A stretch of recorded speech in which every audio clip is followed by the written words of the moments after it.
Hare Krishna. Welcome to this episode of Bhagavad Gita. Today we will be discussing 5 verses from the ninth chapter, verses 16 through 20. Um, this is about how to realize Krishna everywhere, realize God everywhere. So we'll quickly say our Mangalacharan prayers, invoking the blessings of the entire Sampradaya, and begin our study. ॐ नमो भगवते वासुदेवाय ॐ नमो भगवते वासुदेवाय ॐ नमो भगवते वासुदेवाय ॐ अज्ञानतिमिरान्धस्य ज्ञानाञ्जनशलाकया चक्षुरुन्मीलितं येन तस्मै श्रीगुरवे नमः श्रीचैतन्यमनोभीष्टं स्थापितं येन भूतले स्वयं रूपः कदा मह्यं ददाति स्वपदान्तिकम् वन्देऽहं श्रीगुरोः श्रीयुतपदकमलं श्रीगुरून् वैष्णवांश्च श्रीरूपं साग्रजातं सहगणरघुनाथान्वितं तं सजीवं साद्वैतं सावधूतं परिजनसहितं कृष्णचैतन्यदेवं श्रीराधाकृष्णपादान् सहगणललिता श्रीविशाखान्वितांश्च हे कृष्णकरुणा सिन्धो दीनबन्धो जगत्पते गोपेश गोपिका कान्त राधाकान्त नमोऽस्तु ते तप्तकाञ्चन गौराङ्गी राधे वृन्दावनेश्वरि वृषभानुसुते देवी प्रणमामि हरिप्रिये वाञ्छाकल्पतरुभ्यश्च कृपासिन्धुभ्य एव च पतितानां पावनेभ्यो वैष्णवेभ्यो नमो नमः नमो ॐ विष्णुपादाय कृष्णप्रेष्ठाय भूतले श्रीमते भक्तिवेदान्त स्वामिनिति नामिने नमस्ते सारस्वते देवे गौरवाणी प्रचारिणे निर्विशेषशून्यवादी पाश्चात्यदेशतारिणे जय श्री कृष्ण चैतन्य प्रभु नित्यानंद श्री अद्वैत गदाधर श्रीवासादि गौर भक्त वृंद हरे Krishna Krishna Krishna Hare Hare Hare Ram Ram Ram Hare Hare. So today we will study chapter 9, verses 16, 17, 18, 19 and 20. So we have not done these Bhagavad Gita sessions for very, very long as well on Wednesdays. So please help share this class with others in the WhatsApp groups and other social media so that more people can join. Alright, so Aham kraturaham yajñah swadhaham aham aushadham mantroham ahamevajyam aham agniraham hutam. This is 9:16. But it is I who am the ritual, I the sacrifice, the offering to the ancestors, the healing herb, the transcendental chant. I am the butter and the fire and the offering. One second.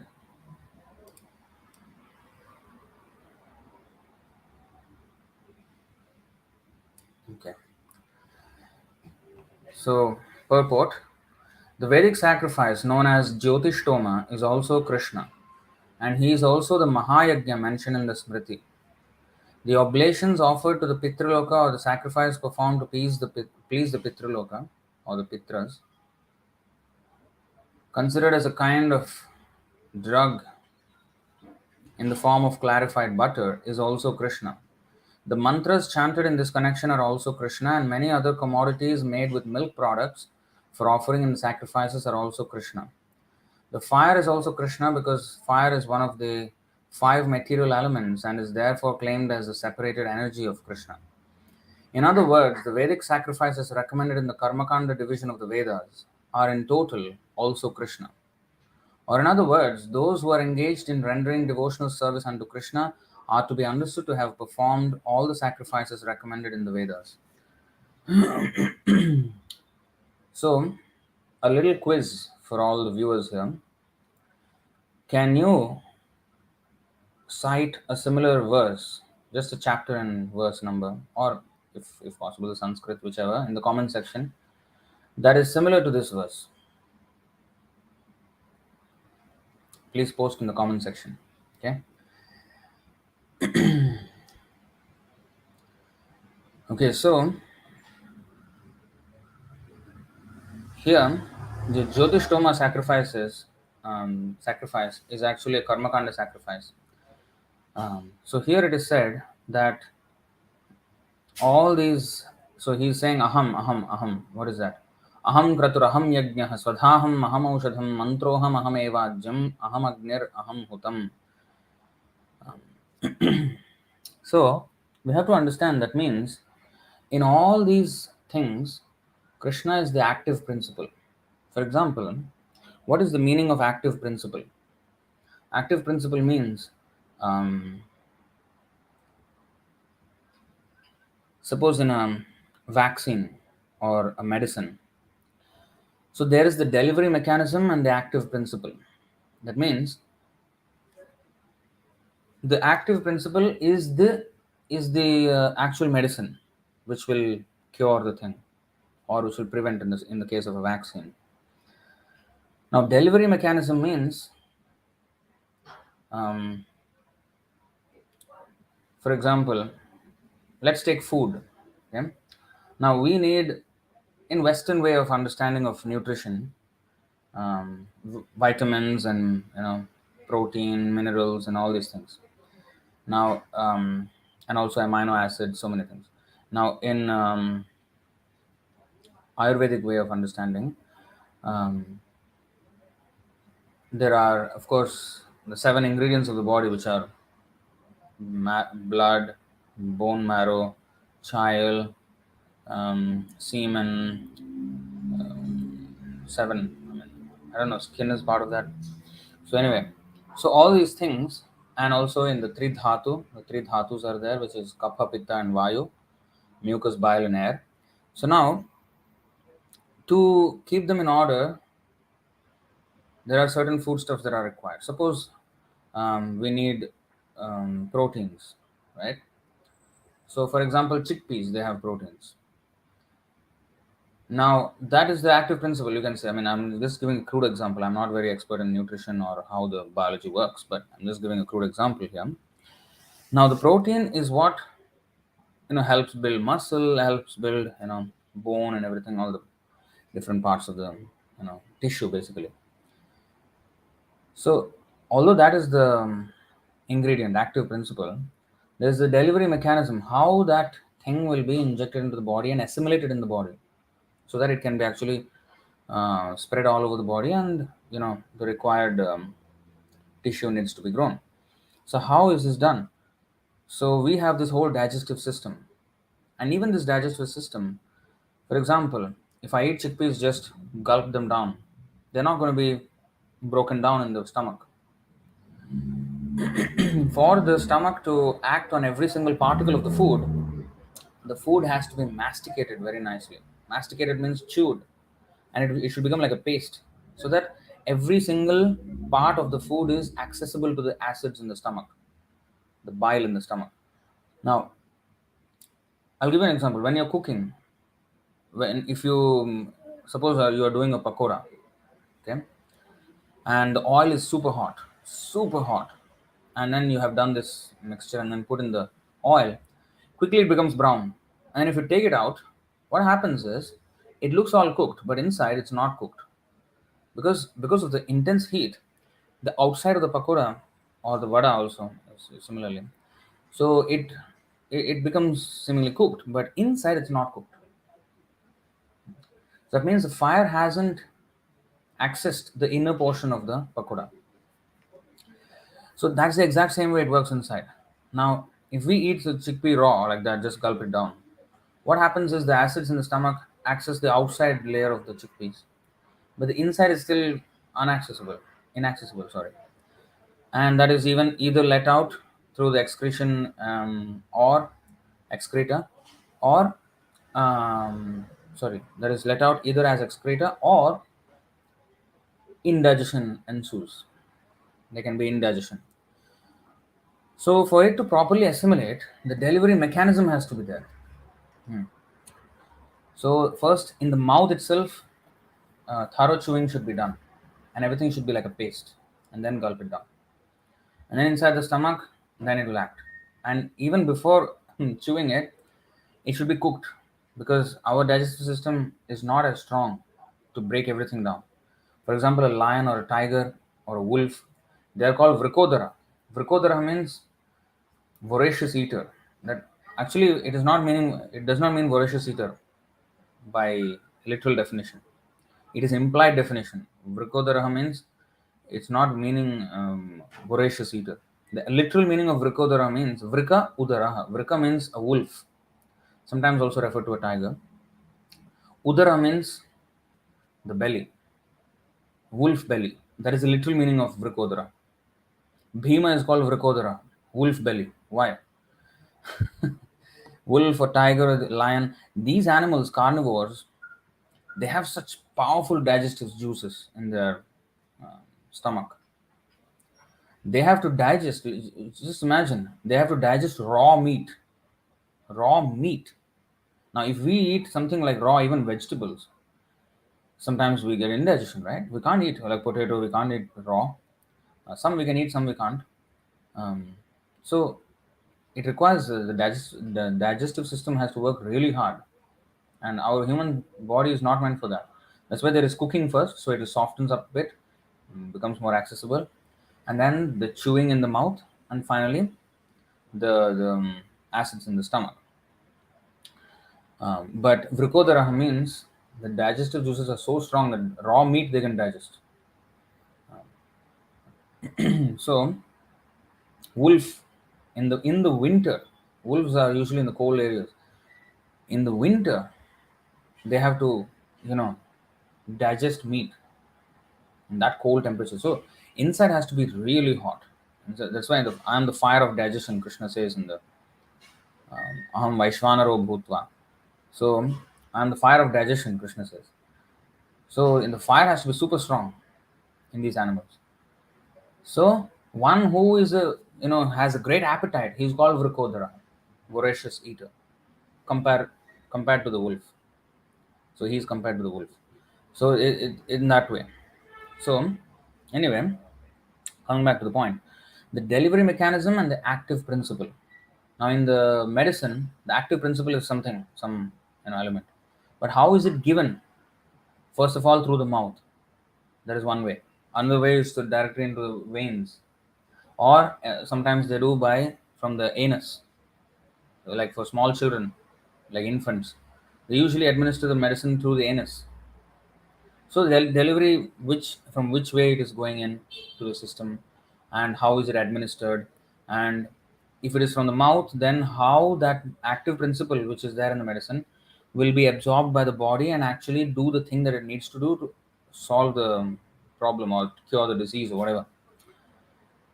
So maybe it is combined. The delivery mechanism is maybe some, I don't know what they do for it to easily dissolve into the this thing and go into the blood as quickly as possible, so that immediate relief can be there. So things like that. So now here Krishna is saying aham kratur, aham yajnah, swadha aham aushadham, mantraha aham eva ajyam, aham agnir, aham hutam, everything aham.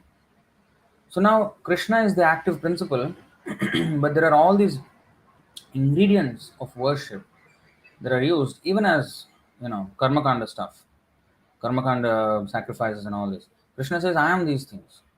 Does that mean that since Krishna said I am the Jyotishtoma sacrifice or whatever, so I now perform Jyotishtoma because Krishna said I am this, or Krishna said I am the lion, so let's worship the lion. Krishna said I am the among the fish I am the shark, so let's worship the shark.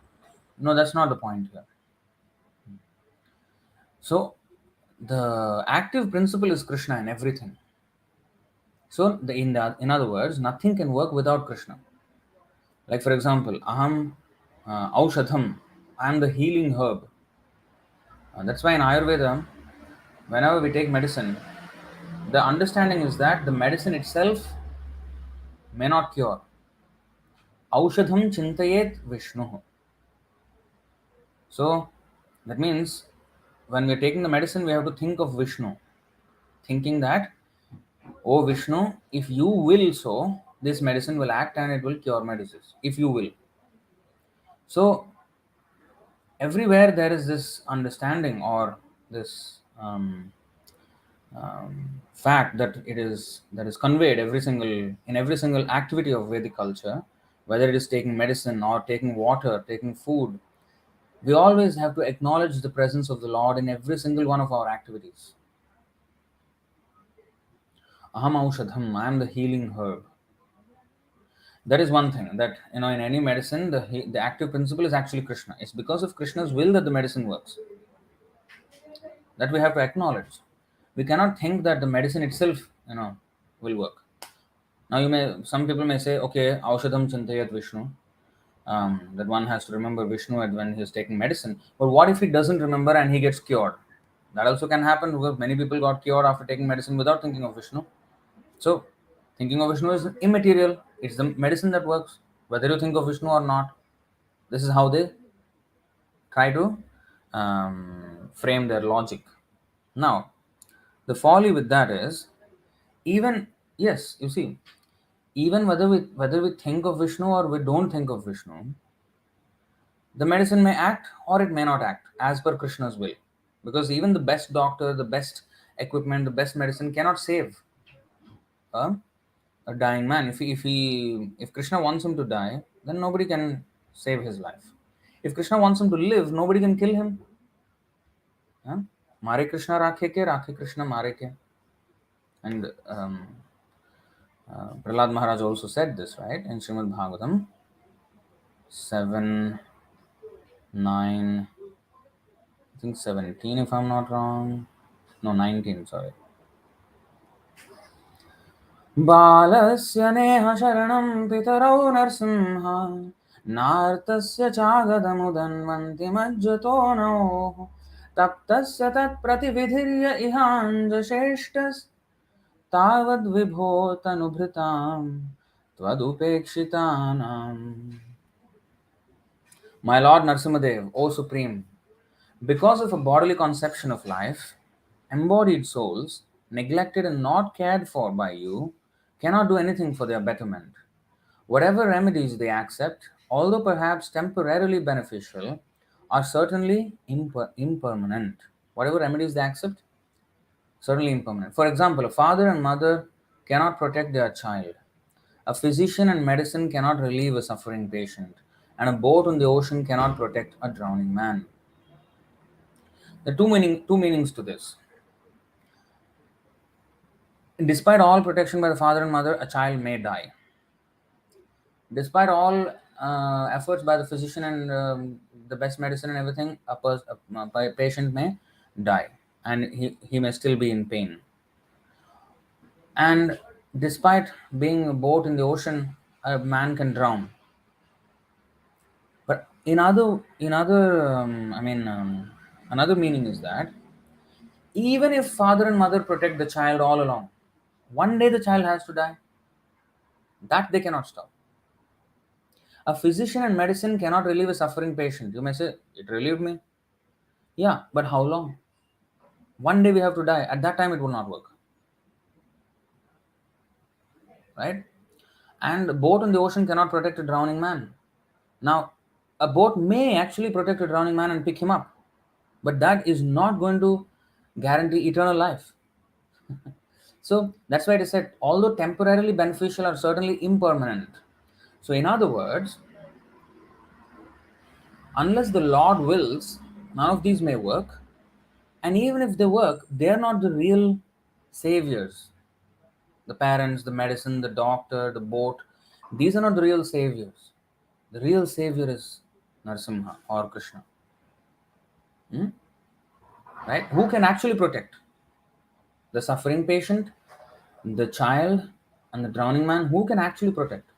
Krishna. Even if he is temporarily protected by these devices, but that is not real protection. Right? Protection means his eternal life is protected. So sometimes they may be saved from drowning, and then they come to the land and then perform sinful activities in the way of eating meat, illicit sex, gambling, intoxication. So is that actually protection? it turns out to be, yeah, you protected his body, but then his soul is going to be going to hell. That does not mean we stop protecting anyone or something like that. No, we're not saying that. Every chance should be given. Even if you save the body, at least maybe he will have a chance of meeting devotees indirectly or indirectly. So, in some way or the other. So, it is still good. But the real protection is when we take to Krishna consciousness. Aham tvam sarva papebhyo mokshayishyami ma shuchaha. Don't worry, Krishna says. I will protect you from all sinful reaction. Mamekam sharanam vraja aham tvam sarvadharman parityaja. Right? So surrender unto me without deviation, alone, me alone. And then I will save you from all these sinful reactions. The suffering is because of sinful reactions. Whether it's a child or the suffering patient or the drowning man or any other situation in life, suffering is because of sinful reaction. And what is that verse from Vishnu Puran? अप्रारब्ध फलम अप्रारब्ध फलम पापम कूटम बीजम फलोन्मुखम क्रमेणैव प्रलीयेत विष्णु भक्ति रतात्मनाम.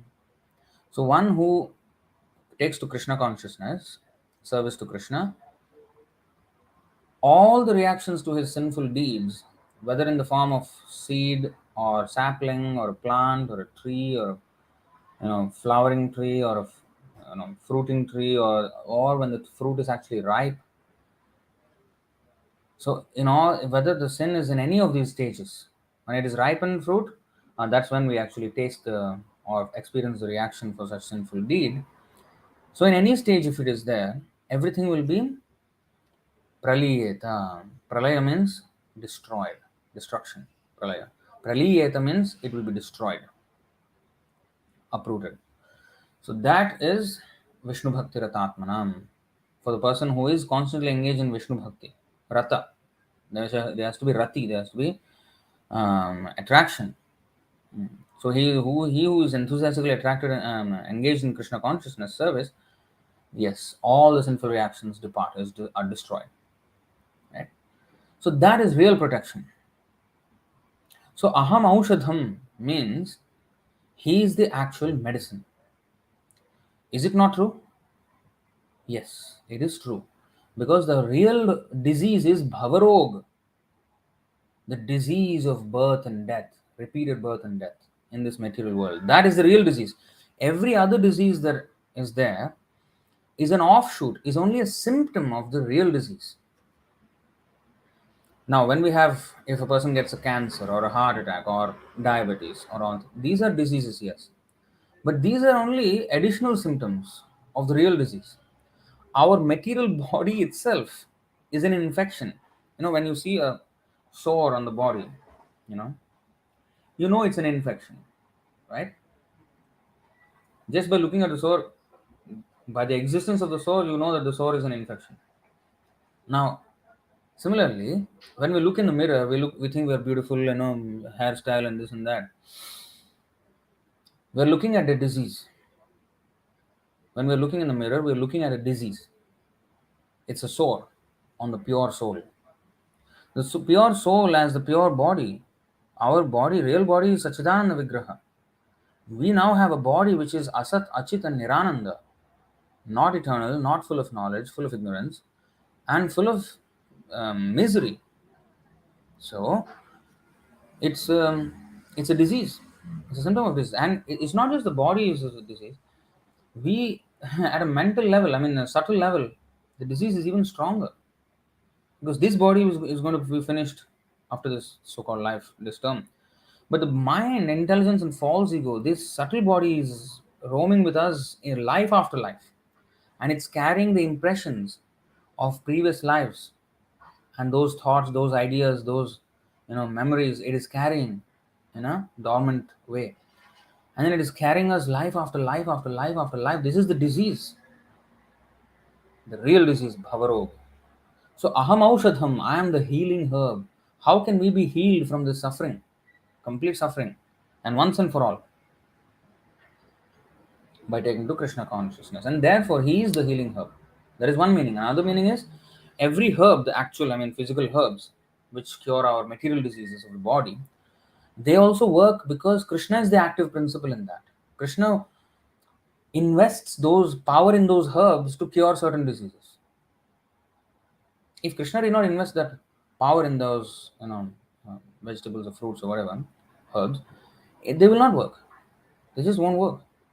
They're only working because Krishna allowed it to work like that. But Krishna can also allow the person not be receptive to such medicine, and the medicine may not act in that way in such cases. So this is all in the hands of Krishna. We think that this is the answer for this. Oh, this disease, this medicine will work. We actually, in fact, the materialists, they think they have this idea. Okay, they think they know, they have figured out everything. Okay, this is the law of gravitation, this is the law of photosynthesis, this is the law of magnetism. They have figured out all these laws, right? But they can only be very confident that they will work, those laws will work, because actually Krishna has already ordered the nature to work in that way. Because of his will, the scientists can actually confidently say that this is the law, this is the formula, you do this, you will get this. This is because Krishna has put in a system which will is infallible, will never go wrong. The scientists have only maybe discovered it, you know. But who has actually made those laws? For example, Prabhupada said many times, people go to the beach and relax in the beach, you know, experience the breeze or play in the water a little bit, you know. So yesterday, some of the devotees, we all went to the beach just to spend some time there, do some kirtan, and spend some time together. So we are actually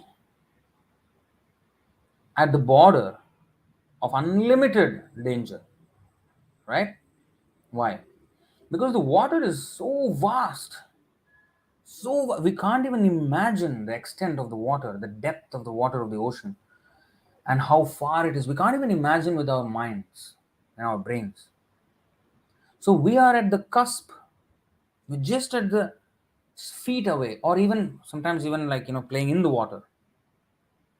So we are playing in a water body that is massive, massive, and yet we are all relaxed, chilled, having a fun time. On whose order?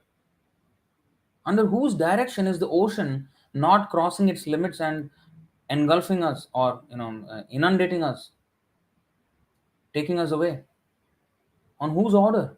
Such a powerful water body is just within its limits. So confident we are that that ocean will not cross the limit, and we are just chilling out at the beach, having a fun time. On whose, on whom is the order that this ocean will not cross the limit? And it will just swallow everybody, right? So we take so many things for granted. We think, there's no need of God. Even if you don't think of God, the medicine will work. It's okay. If you're meant, if it's meant to be, it's meant to be. If you can't get cured, if you can't get cured, it's life. They say these things, but in every single thing that we take for granted is the hand of Krishna. And Vedic culture is to always remind ourselves in every single aspect. If I'm taking medicine, think of Krishna. If I'm taking water, rasoham apsu kaunteya, I am the taste of water. That means without Krishna giving it the taste, the water cannot have the taste. Gam avishya sarva bhutanam. In fact, Krishna says, Gam avishya cha bhutani, dharayam aham ojasa. Krishna says in the 15th chapter, I have entered into each and every planet, and by my strength they stay in orbit. Actually, the planets are so heavy, millions and billions and trillions of tons, each of the planets. But they are floating in space as if they are cotton swabs. Whose strength? They say, oh, gravitational force between sun and earth and everything. We think we have already figured out these things. But, just the other day I was watching a video. a short, the YouTube shorts, those 1 minute videos. You know, this scientist was explaining, so-called, scientist. He was saying that in Newton's law of physics, we have understood that gravity works in one way. Like, if you have a mass and then you attract other mass, so towards you. So that is the gravitational pull. But in Einstein's theory of relativity, gravity can act in different way, like the other way also. Gravitational push can be there, not pull. So in this way, he was explaining. So actually, to be very honest, they don't really understand how things work. They think they understand. They think they do. But it is not exactly the way they think it works. Sometimes it seems like, yeah, it's all matching. But that is again to bewilder us. So the real law of gravitation, as Prabhupada said, in the scriptures, it is said that the Anantashesh,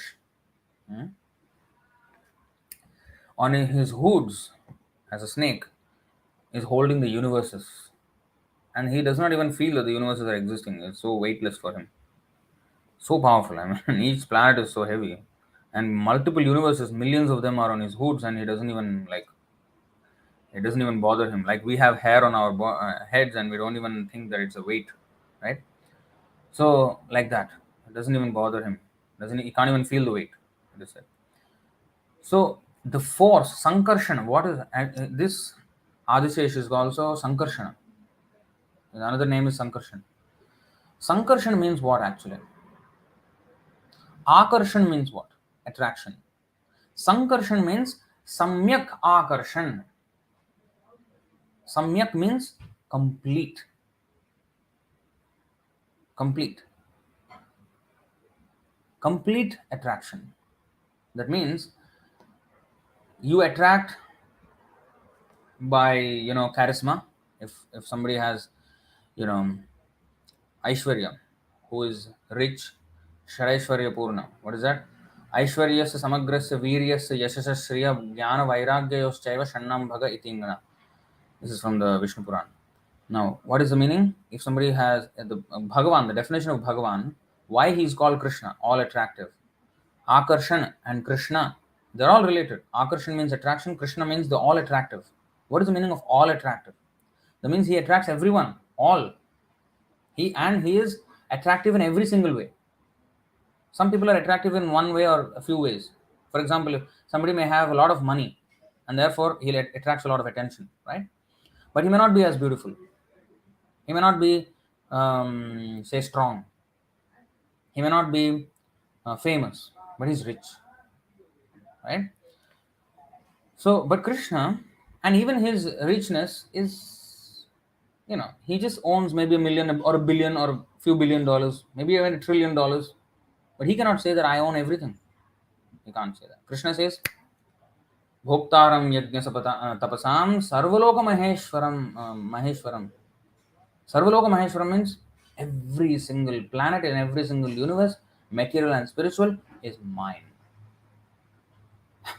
There's nobody who's richer than Krishna. So, he has unlimited riches, unlimited strength, unlimited beauty, unlimited fame, unlimited knowledge, unlimited renunciation. And therefore, he's so attractive. And that's why his name is Krishna. So, Sankarshan means one who can completely attract. So, these qualities will attract a person towards the other person. But also, magnet is also attracts iron, right? That is also another attraction, physical attraction. So, Sankarshan means he is not only beautiful and all these six opulences, but also he has this Akarshit feature, which in fact in Sanskrit magnet is called Akarsha. Do you know this? Magnet is called Akarsha. Akarsha means something which pulls. Akarshana. So gravity is also that pulling action that is called Sankarshan. So Sankarshan means Samyak Akarshan. So he is not only beautiful and attractive, but he is attracting even the everything towards him and that attraction is called the law of gravitation. Sankarshan. I actually gave a class on this on Nityananda Trayodashi, but that class unfortunately was not recorded or live streamed. So I need to give that class again. So there is this, we always have this festival like this, Varaha Dvadashi and Nityananda Trayodashi. They come 2 consecutive days, all the time in February. So on Nityananda Trayodasi, I think Prabhu was taking rest or Prabhu was out somewhere. For whatever reason, I had to do the lecture on that day, festival lecture, or maybe it was the morning lecture or something like that. So anyway, um, so Nityananda, of course, there is this verse of Nityananda in Chaitanya Charitamrita, Sankarshanah Karanato Yashayi Garbhodashayi Cha Payobdhishayi. Now this was 1-7 Adilila. शेषश्च यस्यां शकलाः सनित्या नन्दाख्य रामः शरणं ममास्तु. Sankarshana, you see that? So, Nityananda is expanded as 5. May Shri Nityananda Ram be the object of my constant remembrance. Sankarshana, Sheshanaga, this is Sheshanaga is Adishesh, that in the form of the snake with thousands of hoods and on whom the planets are resting. And the Vishnus who lie on the Karna ocean, Garbha ocean, and the ocean of milk are his plenary portions and the portions of his plenary portions. So from Nityananda Ram issue these 5 plenary portions. First Sankarshan in the spiritual world, and in the material world, Sheshanaga and the Karanadakushaya, Garbhodakashaya, and Kshirodakashaya Vishnus. All the 4 appear in the material world and Sankarshan in the spiritual world. And because the Karanadakushaya Vishnu, Adishesha, they are all in the material world and their expansion of Sankarshan, they are also sometimes referred to as Sankarshan.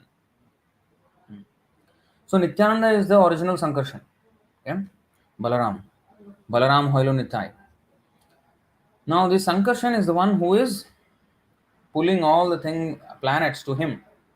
So all the planets actually are supposed to fall to the depths of the universe, you know, which contains water, Garbhodakashaya Vishnu's perspiration, which is the ocean of the universe, Garbha ocean.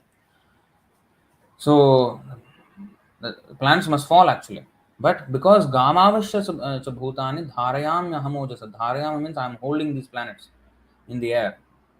They say aerodynamics, you have to have the car or the plane should be like really sleek in design so that it can go fast.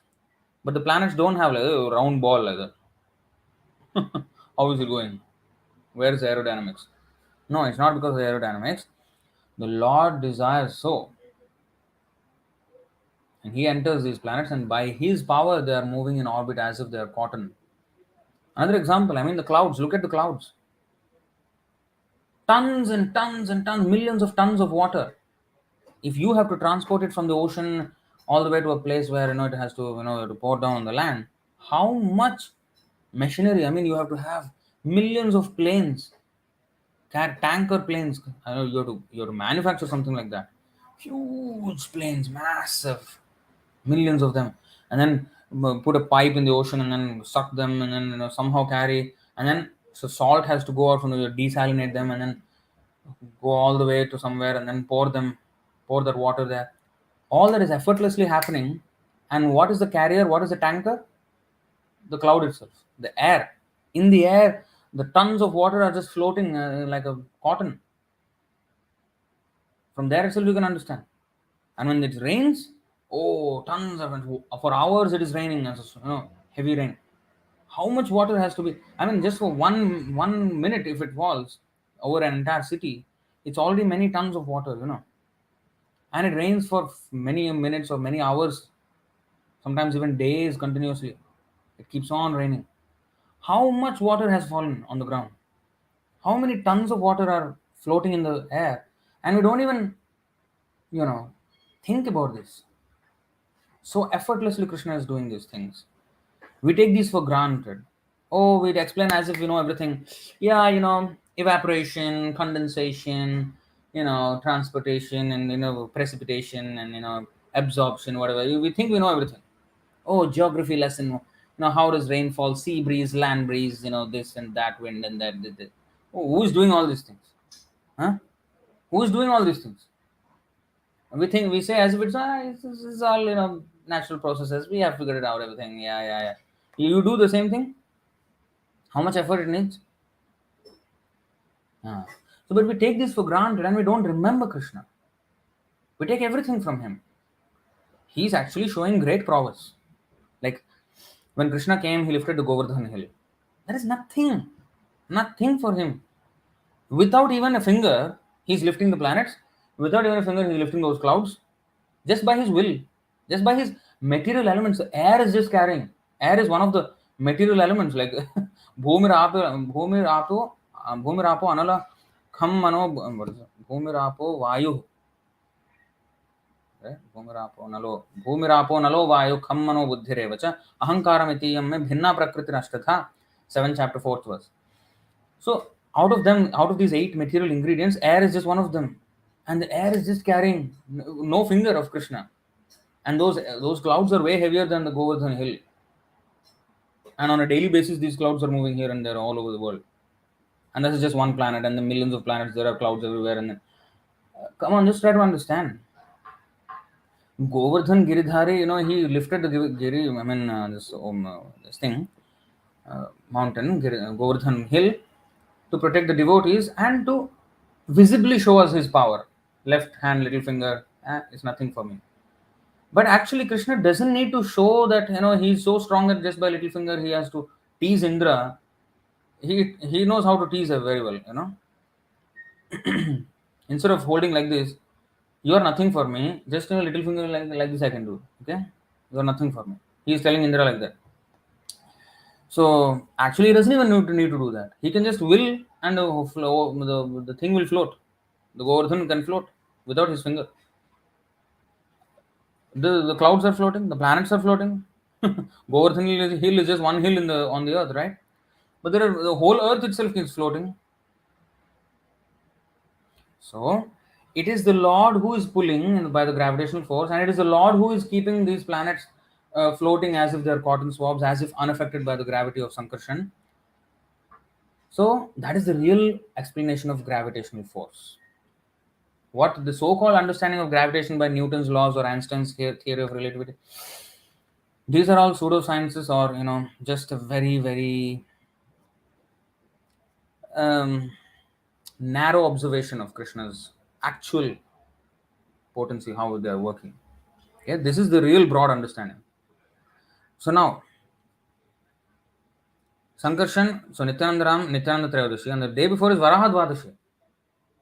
And it has to deal with Sankarshan because the earth fell out of orbit and it went into the depths of the Garbha ocean by the force of Mahasankarshan, right? Adisesha. And Varaha actually lifted the earth again, put it back in orbit, put her back in the orbit. How did the earth come out of the orbit and fall down? That Hiranyaksha was, so powerful. He could manipulate and do such things. So there was an imbalance in the earth, and the earth went out of orbit. So was it a mistake that Krishna could not protect the earth, from falling down, and this Hiranyaksha could actually supersede the strength of Krishna, and then he could actually throw the earth down? No, that is also pastime, so that the Lord can actually lift the earth and again put her back. So these pastimes are very bewildering. People think, hey, what is this? Gravitational force and all this. What kind of what is this earth falling? What is this? So if you really study Varaha Dvadashi and Nityananda Trayodasi, this Sankarshan, this whole gravity, there's a huge lesson in gravity there. Grave lessons on gravity. Pun intended. So these things have to be understood from the Vedic point of view. And if we understand that the basis of all these laws, the active principle in all these manifestations that we see is Krishna, then we will truly understand everything as it is. And sometimes it may not even be, we may not understand everything, every detail of it, but we understand that ultimately Krishna is behind it, and therefore it is so inconceivable. When it is inconceivable, instead of acknowledging it as inconceivable, the scientists put forward certain theories as if they have conceived everything. It is no more inconceivable because we have conceived everything, we have figured out everything. But actually, they don't know. Newton is saying one thing about gravity, Einstein is saying another thing about gravity. Einstein is saying that the space itself bends because of gravity. So, he has a different understanding. And quantum physics, they have a different, again, explanation of it. So, actually, they are not consistent. But we have consistent answer.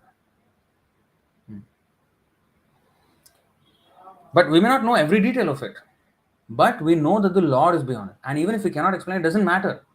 Because the ultimate explanation of everything is that the Lord is willing it so.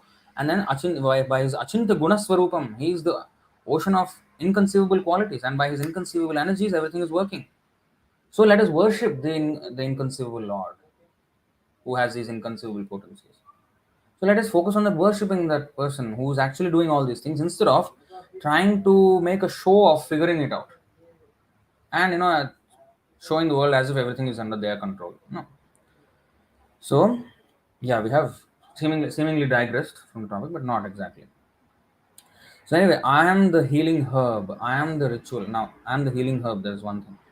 So everything, but Prabhuji, intoxication has any relation with gravity? Yeah, we won't be grave if we are intoxicated. In that meaning of gravity.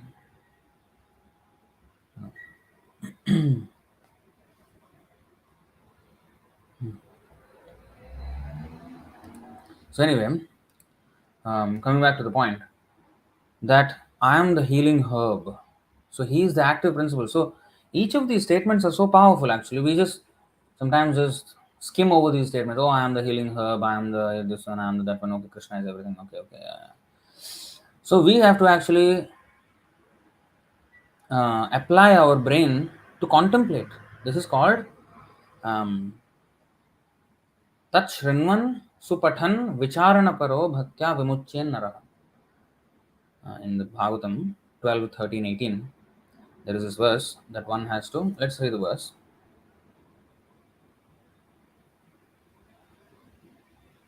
If we closely examine each of the Krishna statements, oh, we will find a wealth of information. And how yesterday only, I mean, not yesterday, but Monday only, we were talking about that thing, the topic where, you know, even material sounds remind one of Krishna.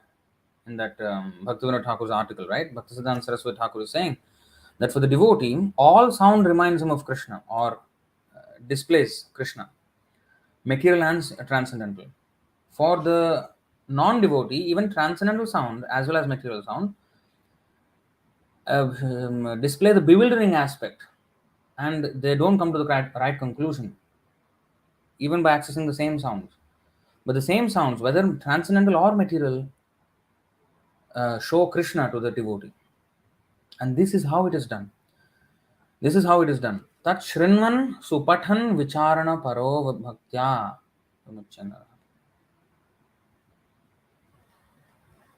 Shrinvan supathan vicharana paro bhaktya. This is the meaning of tatparaha. Okay. You know what I'm speaking about? In Bhagavad Gita, this verse also I showed on Monday, 439, if you go and see. How a disciple, what is the qualification of a good disciple? Shraddhaval labhate jnanam tatparaha samyatendriyaha. So first of all, a disciple should be shraddhavan. He should be full of faith in Krishna. Labhate jnanam. He will get the real knowledge. Not by being critical or skeptical. No. Not with Shabda Brahma. Other things, yeah, you can be skeptical, but not with Shabda Brahma. That means sound received from the Vedas and the Vedic literature and Krishna himself.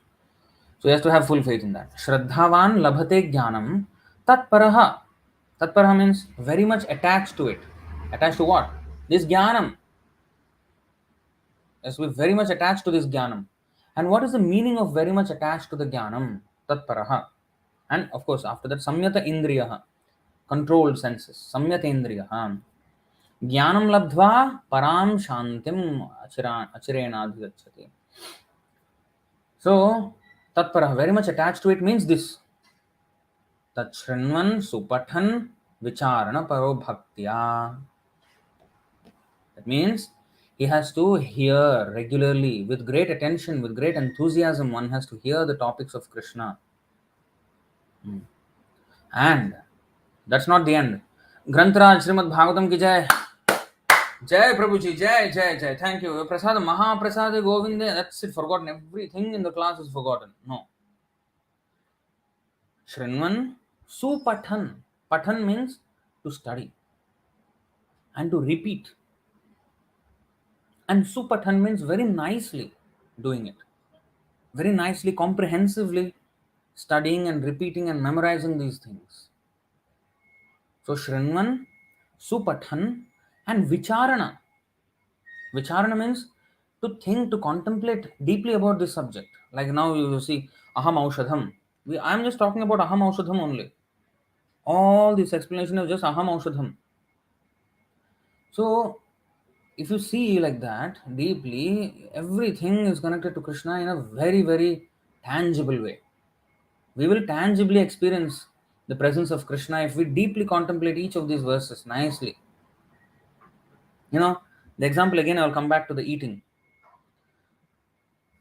If we just eat, okay, fast food, okay, just put it in the mouth and gulp it, gulp it, gulp it, gulp it, gulp it.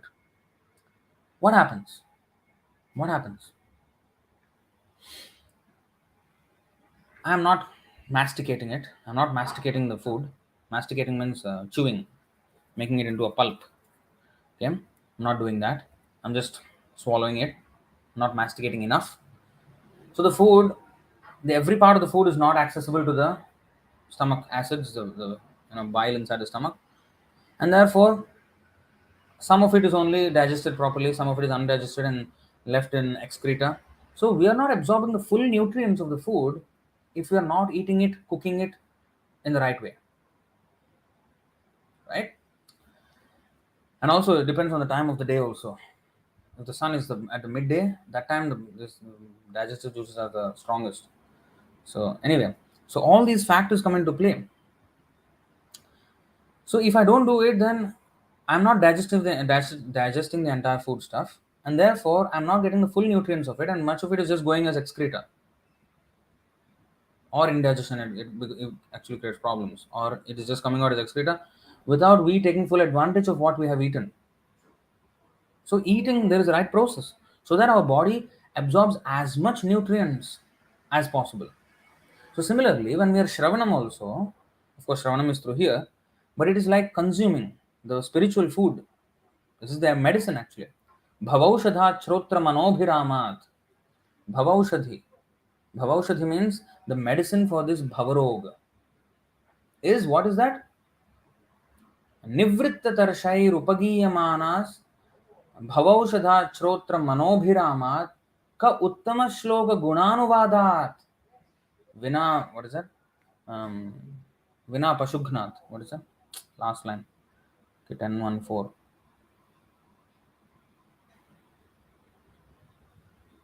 Puman virajyeta vina Pashugnath. Very beautiful verse. Right?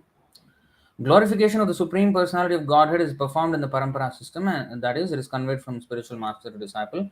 Such glorification is relished by those no longer interested in the false temporary glorification of this cosmic manifestation. Descriptions of the Lord are the right medicine for the conditioned soul undergoing repeated birth and death.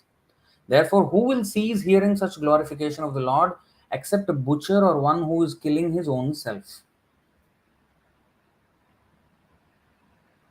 Bhavaushadhi. Shrotra manobhiramat. So, but such assimilation, such absorption of that medicine, to get full advantage of that medicine, we have to masticate it slowly, chew it slowly. That means when we hear and then, okay, left it, okay, immediately 1 year in, 1 year out, as they say. Like that, we won't get the full benefit of hearing. And that is called not called tatparaha, very much attached to the knowledge. No. We are just doing it as, just like, you know, as a formality and then giving it up. So, what happens with that? We don't assimilate enough, even though after, what is that? Bahujanma kare jadi shravana kirtana, tabu tana paya Krishna pade prema dhana. Why it is said like this? Go back to that. CC Adi 8:16. बहुजन्म करे जदि श्रवण कीर्तन तबु तना पाए कृष्ण पदे प्रेमधन. If one is infested with the 10 offenses in the chanting of the Hare Kṛṣṇa Mahamantra, despite his endeavor to chant the holy name for many births, he will not get the love of Godhead that is the ultimate goal of this chanting. Now, not only about chanting, of course, this is about Shravana, about Krishna's name, but Krishna's topics and everything is also Shravana, right? Even if we do Shravana and Kirtan, hearing and chanting and describing the Lord for many, many lifetimes, still we may not get Krishna Prema because we're not doing this, we're not Tatparaha, we are not attached to it. And what is the meaning of such attachment? This. That Shranvan, Supathan, Vicharana. And all this will not work. These three, Shrinvan, Supathan, Vicharana, will not work without Bhaktya. That means we have to engage in service. When we are practically engaged in service, then the realization comes of whatever we have heard, whatever we have, you know, um, we're trying to memorize. We will have practical realizations of these things and deeper realizations as an proportionate to our engagement in practical service to Krishna. The realizations of these statements of the scriptures deepen in our heart and they reveal wonderful meanings at deeper and deeper levels. So that's why, however many times we may read Bhagavad Gita, Srimad Bhagavatam, etc., they will never become stale for one who is engaging in devotional service by the order of the spiritual master. One who is executing the order of the spiritual master, the the scriptural study will not become stale for him. If we don't engage, if we don't bhaktya, then we cannot remain tatparaha and we cannot remain attached to the Vedic literature. We cannot enjoy, relish reading such literatures and studying these literatures. And in other words, they will not remain fresh for us. We'll experience them as stale.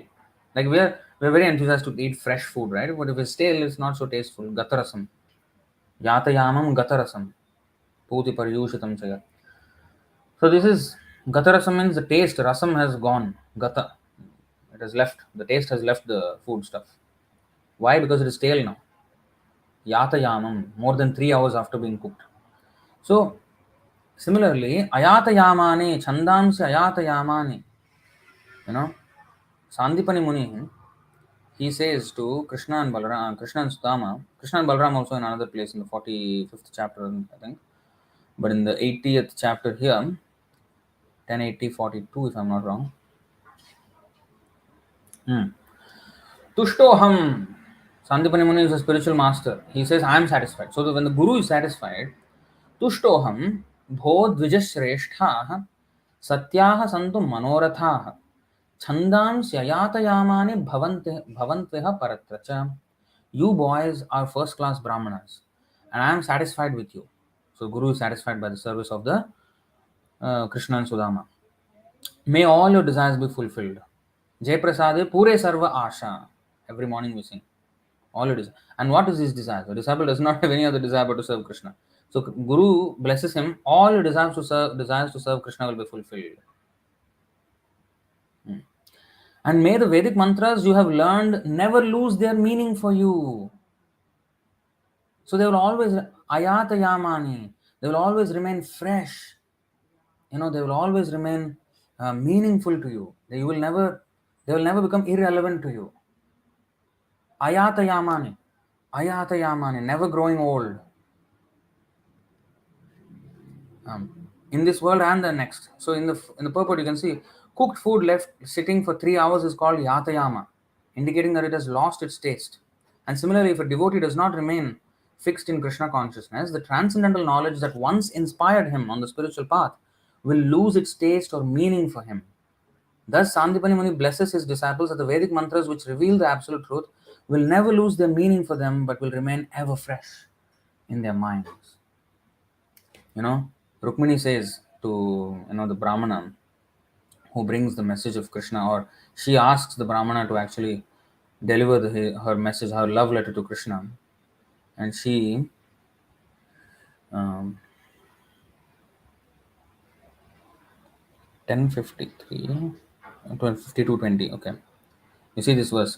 Brahman Krishna katha punya madhvir lokamalapaha konu tripyeta shranvana shrutagno nityanutana. Nityanutana. Nutana means new. Nityanutana means always new. What experienced listener or Brahmana could ever grow satiated while listening to the pious, charming, and ever fresh topics of Lord Krishna, which cleanse away the world's contamination? You see, ever fresh topics of Krishna, which experienced listener would become bored of hearing about Krishna. But some people get bored. Why? Because yatayamam. Why tushtoham has not happened? Yasya prasadat bhagavat prasado yasya aprasadan nagatih kutopi. Every morning we sing this in the Mangalarti, right? The Gurvashtakam. So yasya prasadat. If the spiritual master is satisfied, bhagavat prasada, Krishna is satisfied. And when Krishna is satisfied, we are satisfied. We being part and parcel of Krishna. And that's how that satisfaction will drive the devotee even more and more and more towards Krishna. And in this way, there is a reciprocal relationship. So in this way, one advances in Krishna consciousness by satisfying the spiritual master. Tushtoham, just now, Sandipani Muni has said in that verse. Now, yasya aprasadan nagatih kutopi. Gati means destination. There's no ultimate destination for that person who fails to satisfy the spiritual master. And how to satisfy the spiritual master? By executing his order. Bhaktya. Bhaktya. By engagement in Krishna's service according to the order of the spiritual master.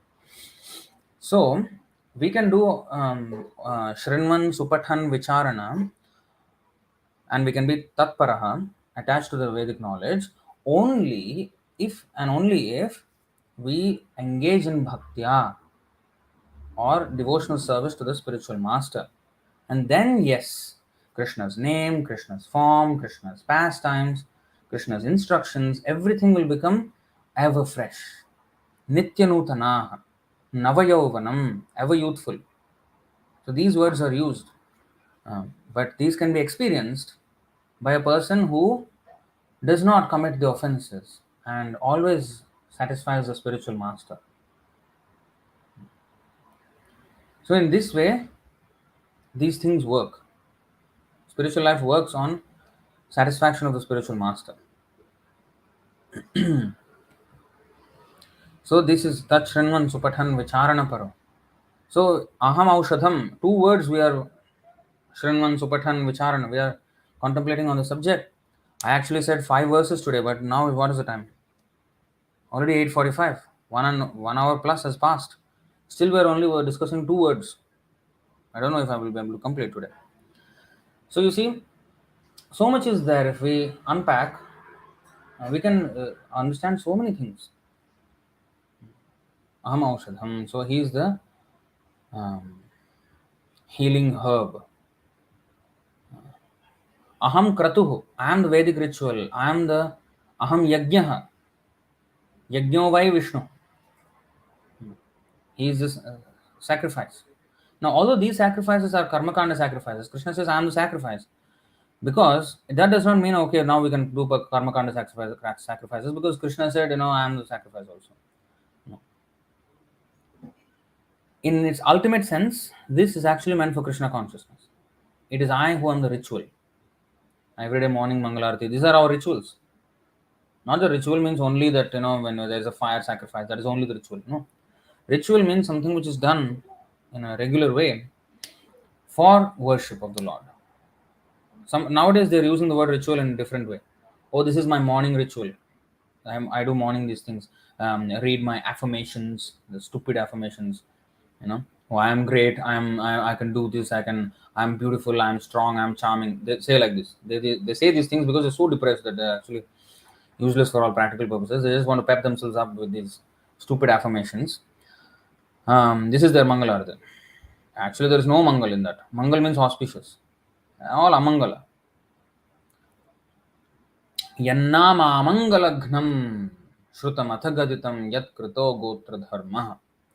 So Krishna, Yannama, Krishna's name is Amangala Gnam. Gnam, Shatrughna means one of the killer. Ghna means killer. Pashugnath, just now we have read the word Pashugnath, killer of the animals. Shatrughna means the killer of the enemy. And Amangalaghna means all inauspiciousness will be killed. How? Yannama Mangalagnam Kritam Shrutamata Gaditam, whether chanted or heard. Yat Krito Gotra Dharma, Krishnasya Chitram Kshitibharaharanam Kala Chakrayudhasya. This 1090-47 verse of Srimad Bhagavatam. So in that, five glories of Krishna are numbered there. And in that, one of them is Yannama Mangalagnam. So if you want inauspiciousness to go, you have to chant Krishna's name. So in the morning, we chant the glories of the Guru, reminding ourselves to always, surrender to him, his instructions, and execute his order. And Krishna's name we chant, japa. So this is ritual. Yajnanam japa yajñosmi. Of all sacrifices, I am the japa yajna. Here also he is saying mantroham. I am the mantra. Actually, the mantra is Om in the Vedas, and in our what we chant is Hare Kṛṣṇa, Hare Kṛṣṇa, Krishna Krishna, Hare Hare, Hare Rama, Hare Rama, Rama Rama, Hare Hare. So this mantra is Krishna. Mantroham. Aham aushadham. Aham kratur. I am the ritual. Aham yajnaha. I am the sacrifice. Now we are also doing sacrifice. Now fire sacrifice is one type of sacrifice. But if you see the fourth chapter, sacrifice can be in many ways. Sacrificing our tendency for sense gratification, sacrificing the money that we have for Krishna's service, sacrificing our time for Krishna's service. So basically sacrificing our sense gratificatory tendency and utilizing such propensities in Krishna's service. That is called sacrifice. Swadha, I am the oblation, the actual offering. Oblation means, when you do swaha, you throw the navadhanya into the fire and the ghee into the fire. This is one type of offering. But the same dhanyam and other vegetables, even around the yajna kunda, we put many vegetables and fruits, and into the fire we put grains and ghee and everything. That is one way of offering to Krishna. But the same fruits and vegetables, and the grains, if we cook in fire, and then offer it as food to Krishna, that is also sacrifice. Just done in a different way. That's it. That is also sacrifice. So that oblation, that offering, that nivedana. Nivedana means the act of offering, the offering. And naivedyam means that which has been offered, prasadam. So in this way, naivedyam means that which is to be offered. So in this way, once it comes out, it's prasadam. In this way, this oblation, offering, swadha, aham, and nobody answered my question in the beginning. I asked a question. Either you all are not attentive, or you said Hare Krishna, Dandavat Pranam, Jai Shri Prabhupada, and quit the class, I think. Nobody heard my question. My question was, can anyone put in the comment section, this verse is similar to which verse in Bhagavad Gita? Anyway, I've given you more than 1 hour to answer, but I have not received anything. I will give you a few more seconds. Please put it in the comment section if you know which verse it is similar to. And mantroham aham eva ajyam, melted butter. The thing that is offered is also aham, Krishna says. Aham agnir, I am the fire. Aham hutam, I am the offering. The act of offering, the offering itself, the fire, the butter, the chant, the healing herb, the ritual, everything is him. That means he is the active principle in all these things. But that means for the karmakanda sacrifices to work, the Om mantra, Om, has to be chanted. And this the offering has to be offered to Vishnu first, and then the share of that sacrifice is given to the demigods, even if you want to worship the demigods and devatas. So it is only through Vishnu that 10:8. No, not 10:8. Yes, Rajeshwari Mataji got it. Brahmarpanam, Brahmahavir, Brahmagno, Brahmanahutam, Brahmaiva tena gantavyam, Brahma karma samadhina. This is the verse. 10:24, 4:24. Brahma. Here it is not so direct. You see, Brahma. Although it is referring to the Supreme Lord, spiritual in nature, but Aham means very, very specific. Krishna. Brahma, Parabrahma is the same thing actually. So a person who is fully absorbed in Krishna consciousness is sure to attain the spiritual kingdom because of his full contribution to spiritual activities in which the consummation is absolute and that which is offered is of the same spiritual nature. What is the same spiritual nature? What is the spiritual nature? Sachidananda. Everything is spiritual. Krishna is Sachidananda, the soul is Sachidananda. And everything that is offered becomes also spiritualized. The book, for example, paper is actually a material thing, but if Bhagavad Gita is printed in the paper, that that paper will actually relieve the person of birth and death. How can a material thing give spiritual salvation? It cannot. But because it is now spiritualized, and therefore it can. So everything becomes spiritualized. So Brahmarpanam, Brahmahavir, Brahmagno, Brahmanahutam. And here Krishna is saying, Aham Kratur, Aham Yajnah, Swadhaham, Aham Aushadham, Mantroham, Aham Evajyam, Aham Agnir, Aham Hutam. You see? So, in this way, we have to understand that Krishna is the active principle in all these things. And when we engage it in Krishna's service, everything becomes spiritualized. So, this verse actually, in its purest form, applies to only the devotees. But of course, Krishna is talking about the Karmakanda rituals. Then why did Krishna say, I am the Karmakanda rituals? That means this also is the same as devotional service? No. That's why this is where Simhavalokanam is required. Simhavalokanam means to study this verse in context with the, the succeeding verses and the preceding verses. If you observe 9th chapter, 13th and 14th verses, Krishna describes the Mahatma, those who always are chanting Krishna's name and always engaged in Krishna's service. Then what is it? Chapi Anye, 9:15, the verse before this, Jnana Yajna Chapi Anye, Yajanto Mamupasate Ekatvena Prithatvena Bahudha Vishwato Mukham. Those who are not Mahatmas, lesser than them, they engage in Ekatvena, means Advaitam, Prithatvena, Pantheism, Bahudha Vishwatomukham.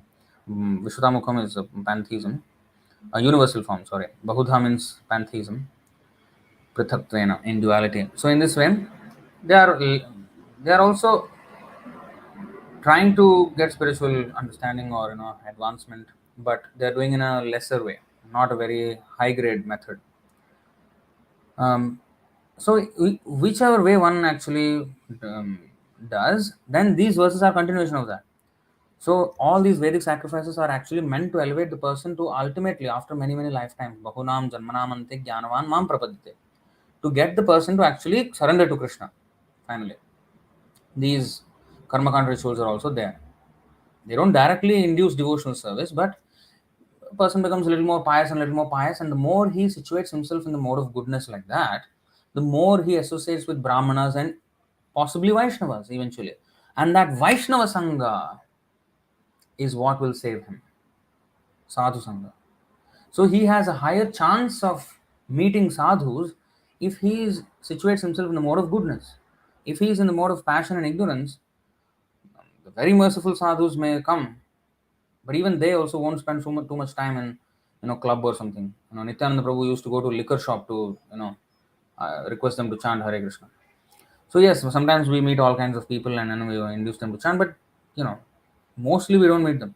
But those who, like for example, here there are demigod temples are there, some Vishnu temples are there, but not strictly following any proper sadhana and anything. They just people are coming and visiting temple and going. So at least there is some goodness involved, right? So they acknowledge that there is God or even a demigod or whatever, and they're coming there. And our devotees are going there to distribute books, and those people meet them, and there's a higher chance that they will actually see devotees. Outside there's bars and clubs and pubs, you will never find devotees selling books because not many people would actually buy, and they're not in a good state of mind. They're just drunk and they're just wasted. So they're in the mode of ignorance. Just like a devotee doesn't try to preach to the dog because the dog is in the mode of ignorance. I mean, he's just barking. The only way he can help is through prasadam and give some prasadam and of course chant Hare Krishna. And if the dog hears, that's good. But he doesn't preach philosophy to the dog, right? Or he doesn't try to sell a book to the dog. So people in the mode of ignorance, drunk and all wasted and like really materialistic, they are like dogs and like other animals. So they cannot understand these things. So the sadhus want to make as much impact as possible, and so they will go to people who have some brain substance, so at least they can try to understand a little bit. Of course, the sadhus are merciful, and they even go to, like Prabhupada went to America, and they were completely in the mode of passion and ignorance, and he was writing in that song. I mean, the poem that he wrote when he reached the Boston Harbor in the ship. People in this part of the world are fully, completely engrossed in modes of passion and ignorance. So please, if you so will, Krishna, please make my power of speaking suitable for their understanding. He did not even say, Krishna, I am the one. I have come here to this, you know, New York City, deliver the whole New York City and America, and I am the hero. He did not, Prabhupada did not say like that. How did he say? Krishna, please, you know, if you will, if you so desire, please make my power of speaking suitable for their understanding. I don't know. My name is Bhakti Vedanta, but I don't have bhakti. And I don't know the conclusion of Vedanta. I'm completely poor. I'm a wretched soul, helpless, hopeless person. But my only desire is to fulfill the order of my spiritual master, and thus I've come here, even though I do not have a qualification myself. So please, Krishna, if you so desire, make my power of speaking suitable for their understanding. The whole world, Hare Krishna movement has spread. That's how Krishna will be attracted, and that's how Krishna will respond to humility, to actual devotee of Krishna. So,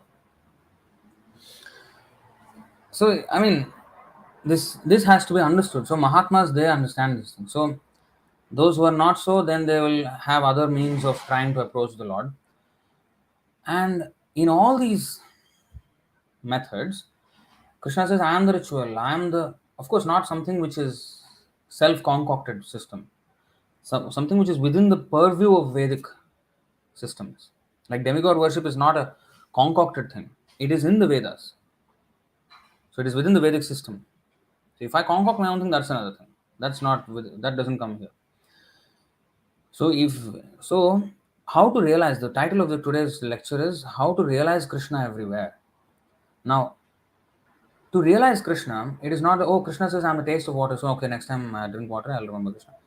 Maybe 1-2 times we'll remember, after that we'll forget. The real way to actually remember Krishna everywhere at all times is to engage in his service. That's why here you see, aham yajnaha, aham kratuhu, I'm the Vedic ritual, and all these rituals, sacrifices, chanting, offering, all these are what are they? They are devotional service, or even karma kanda.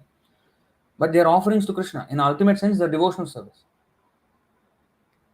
In the ultimate pure sense, the karma kanda sense is not pure, but in the ultimate sense, these offering and everything is to Krishna. So, in other words, we can realize him in every step of our way if we constantly serve him by engaging in kratu, yajnaha, swadha, mantra, ajyam, agni, hutam, and aushadham, of course. So all these, if we engage in Krishna's service, make our life in such a way that all our activities, our paraphernalia and everything is used for Krishna's service, then we can realize. That's why it's called bhaktya vimuchya naraha, bhaktya.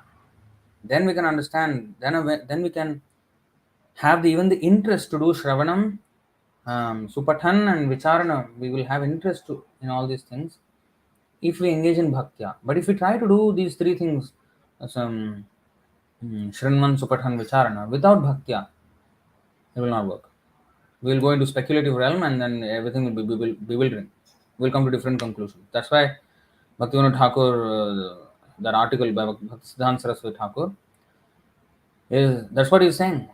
Let us reflect on the method to access the benefits that were bestowed upon by the acharyas like Bhaktivinoda Thakur.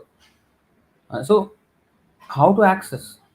We have to access through devotional service, through the pure devotee. That's the whole point of Monday's article. Monday article about Bhaktivinoda Thakur that Bhaktisiddhanta Saraswati Thakur wrote. That the whole purpose of that article, the point, the crux of the whole article is that service to pure devotee, Acharya, is of utmost necessity in order to understand anything in the spiritual science. Without that, one may memorize the entire Vedic literature but he will not understand even a single word. He think he will have he will think that he understood everything, but he will not understand. Because that's why Bhaktivedanta Saraswati Thakur, he gave the example. One may know theoretically that Krishna and his name are non-different. One may even cite shlokas saying that Krishna and his name are non-different, but in his own life, in his own heart, in his own existence, he has not realized Krishna and his name as non-different. So it is one thing to actually quote the right conclusion from the scriptures about a certain subject, and to actually realize it oneself, two different things. So it is not that without realization I cannot speak about it. I can speak if I am engaged in service and I am on the way to realize it. But if I am not engaged in service or fulfilling the order of the spiritual master, if I am doing my own thing against the order of the spiritual master, then my preaching will not carry the same effect. Will not carry the same effect. So that's why, of course, we must hear from a pure devotee or a person who is following in the footsteps of a pure devotee, not somebody who is not connected with the pure devotee in service. That's the whole point of Monday's article. So through service, aham kratuham yajna swadhaham aham aushadam mantroham aham evajyam aham agniraham hotam. By service, we can understand aham Krishna, not aham brahmasmi. Here everything aham kratu aham yajna aham hotam. There brahma arpanam brahma havi brahma no brahmana hotam. So brahma and aham brahmasmi. No, don't come to stupid conclusions. So the real conclusion is that this aham, this brahma is Krishna. Krishna is speaking here, not me. So aham means here Krishna. So he is the. So in other words, you see last sentence here. Devotional service unto Krishna. Those who are engaged in rendering devotional service unto Krishna are to be understood to have performed all the sacrifices recommended in the Vedas. Because ritual and everything, Krishna says, I am the one, and Veda is to serve Ahameva Vedya. By all the Vedic study, I am to be understood. So, one who has understood Krishna and is serving him, he has already understood the entire mission of the Veda, entire meaning of the Vedas already.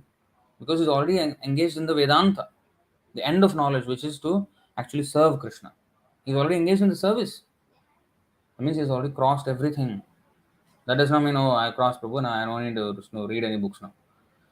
No, it is not by necessity he reads because he loves the Lord. Now, in the beginning, right, we require Shravanam Kirtanam. Why? Our conviction becomes strengthened. Then why a pure devotee needs Shravanam Kirtanam? Because his conviction is already strengthened. He is not reading and hearing and chanting for conviction. No. He is reading and chanting because he just wants to serve Krishna. He loves Krishna so much that he wants to hear more and more about him. Right? Like if a mother loves the child, father loves the child, child does something very cute, as a baby, they will do many cute things, right? So they will take pictures, video, and everybody who comes, oh, you see, she did this, or he did this, like this, and everybody laughs, and then next person again he will show the same thing, again show this one. The parent already saw. Why is he showing every time the same thing, discussing the same so-called lila, not lila, I mean, whatever foolish thing the child is doing? It is attractive to the adults. All the awkward movements and awkward things that the children do. So, and everywhere, even though she knows what is it and everything, but still she's repeating. The mother is repeating to everyone. So, a devotee who loves Krishna, he will repeat his messages. He will read again and again, again and again. And in a material sense, the baby is doing the some awkward thing, funny thing. It's not enlightening. But Krishna's topics have the added benefit of purification and deeper and deeper understanding of his leelas. It's not only attractive but also enlightening more and more and more. And just out of love of Krishna, he wants to hear more about Krishna. If you love someone, you want to know more about that person, right? That's the principle of why a pure devotee hears and chants about Krishna.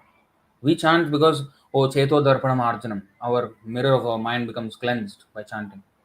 But a pure devotee is already cleansed. Why is he still chanting? Because he cannot stop now.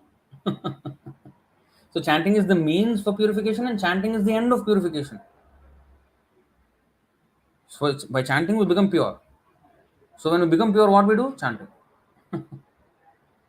So the bhakti is like that. It is the absolute process. There is no duality in the process also. Duality means one thing and another thing. There is the means and there is the end. Right? You do something to achieve something. But here there is no difference between the means and the end. Absolute. There is no duality. The means is the end. The end is the means. So chanting is the means for purification and chanting is the end of all purification. Service to Krishna is the beginning of our purification, and after purification, one will do? Only service to Krishna. So the means and the end are the same. It's the absolute nature, and that's the meaning. Abhinnatvan namanamino mantroham. I am mantra. I am the mantra. Krishna's mantra. Hare Krishna Mahamantra. Krishna is the mantra. Mantroham. Of course, here in this karma kanda context, but the same verse can apply to bhakti context. In fact, it applies more so to the bhakti context because all these karma kanda are taken with a view towards bhakti. I mean, that they lead to bhakti ultimately over lifetimes. That's why Bhaktivinoda Thakur in one, I can't remember the article where I read his explanation that when we read Bhagavad Gita, we have to understand one thing, that every single verse that exists in the Bhagavad Gita should be seen from through the lens of 18.66. Sarvadharman parityajyam mamekam sharanam vraja aham dvam sarva papebhyo mokshayishyami masucha. From that lens, we have to see every single verse. Then we will know the true purpose of that verse. If we try to study, see, Bhagavad Gita, you have to understand one thing. Krishna is speaking with absolute focus. He knows exactly what he's saying and what he is leading everyone to. What is his sole purpose? He knows. So we cannot, therefore, churn out another meaning of Bhagavad Gita, treating it as a collection of verses talking about different subjects. You mean to say, there was a war, both armies are standing facing each other, and everyone was drawing their weapons to release them on each other, to kill each other. At that time, Arjuna and Krishna had an incoherent dialogue without any meaning, talking about chit-chatting about this, about that, about this, about that, about this, different subjects. Okay, let's now fight. Huh? Is that what they have done? One incoherent dialogue they had, and that is the Bhagavad Gita. Is that so? But people treat it like that. Oh, karmanyavadhikaraste. I'll do my job, and that is my work is worship. Turning out different meanings. I am the ritual. We can do karma kanda. We can do this. We can do that. Krishna said this. Krishna said that. We have to understand everything through the lens of Sarvadharman Parityajya. He said, see every single verse of Bhagavad Gita through that 1866. Then we will know the true meaning of these verses. The ultimate understanding of those verses we will get if we see them through 1866. So if we see this 916 through 1866, instead of Karmakanda, if we will take it as Bhakti Yoga and the Bhakti Yoga rituals, the Bhakti Yoga sacrifices, the Bhakti offerings, the Bhakti offering to the ancestors here, you see, this is Karmakanda. The offerings to, of course, we have the other verse, no? देवर्षि भूताप्त नृणां पितॄणां न किङ्करो नायं वृणीच राजन् सर्वात्मनाय शरणं शरण्यं गतो मुकुन्दं परिहृत्य कर्तम् 11.541 of Srimad Bhagavatam. When one worships Krishna, one does not have to worship ancestors, demigods, people in general, everything. So everything is automatically done. So here is offering to the ancestor, but look at it from 1866. The offering to Krishna, the healing herb, the transcendental chant, which is in our case Hare Kṛṣṇa, this Hare Kṛṣṇa Mahamantra, Mantroham. What is the Mahamantra then? Krishna. I am the butter, I am the fire and the offering. The offering, the means of offering, the delivery mechanism is through the fire, which is the tongue of the Lord Vishnu. So in other ways also the sacrifices are there, right? Yeah. So if you read 424 onwards until 430, you will see so many sacrifices. And what is the fire? What is the offering? What is the ghee? What is the all these things are mentioned there. So it is not just the physical fire and the physical offering, but everything that is offered to Krishna. In fact, this saffron color, what is the meaning of the saffron color? This is the color of fire. This is the color of fire. I think um, there is this verse, no?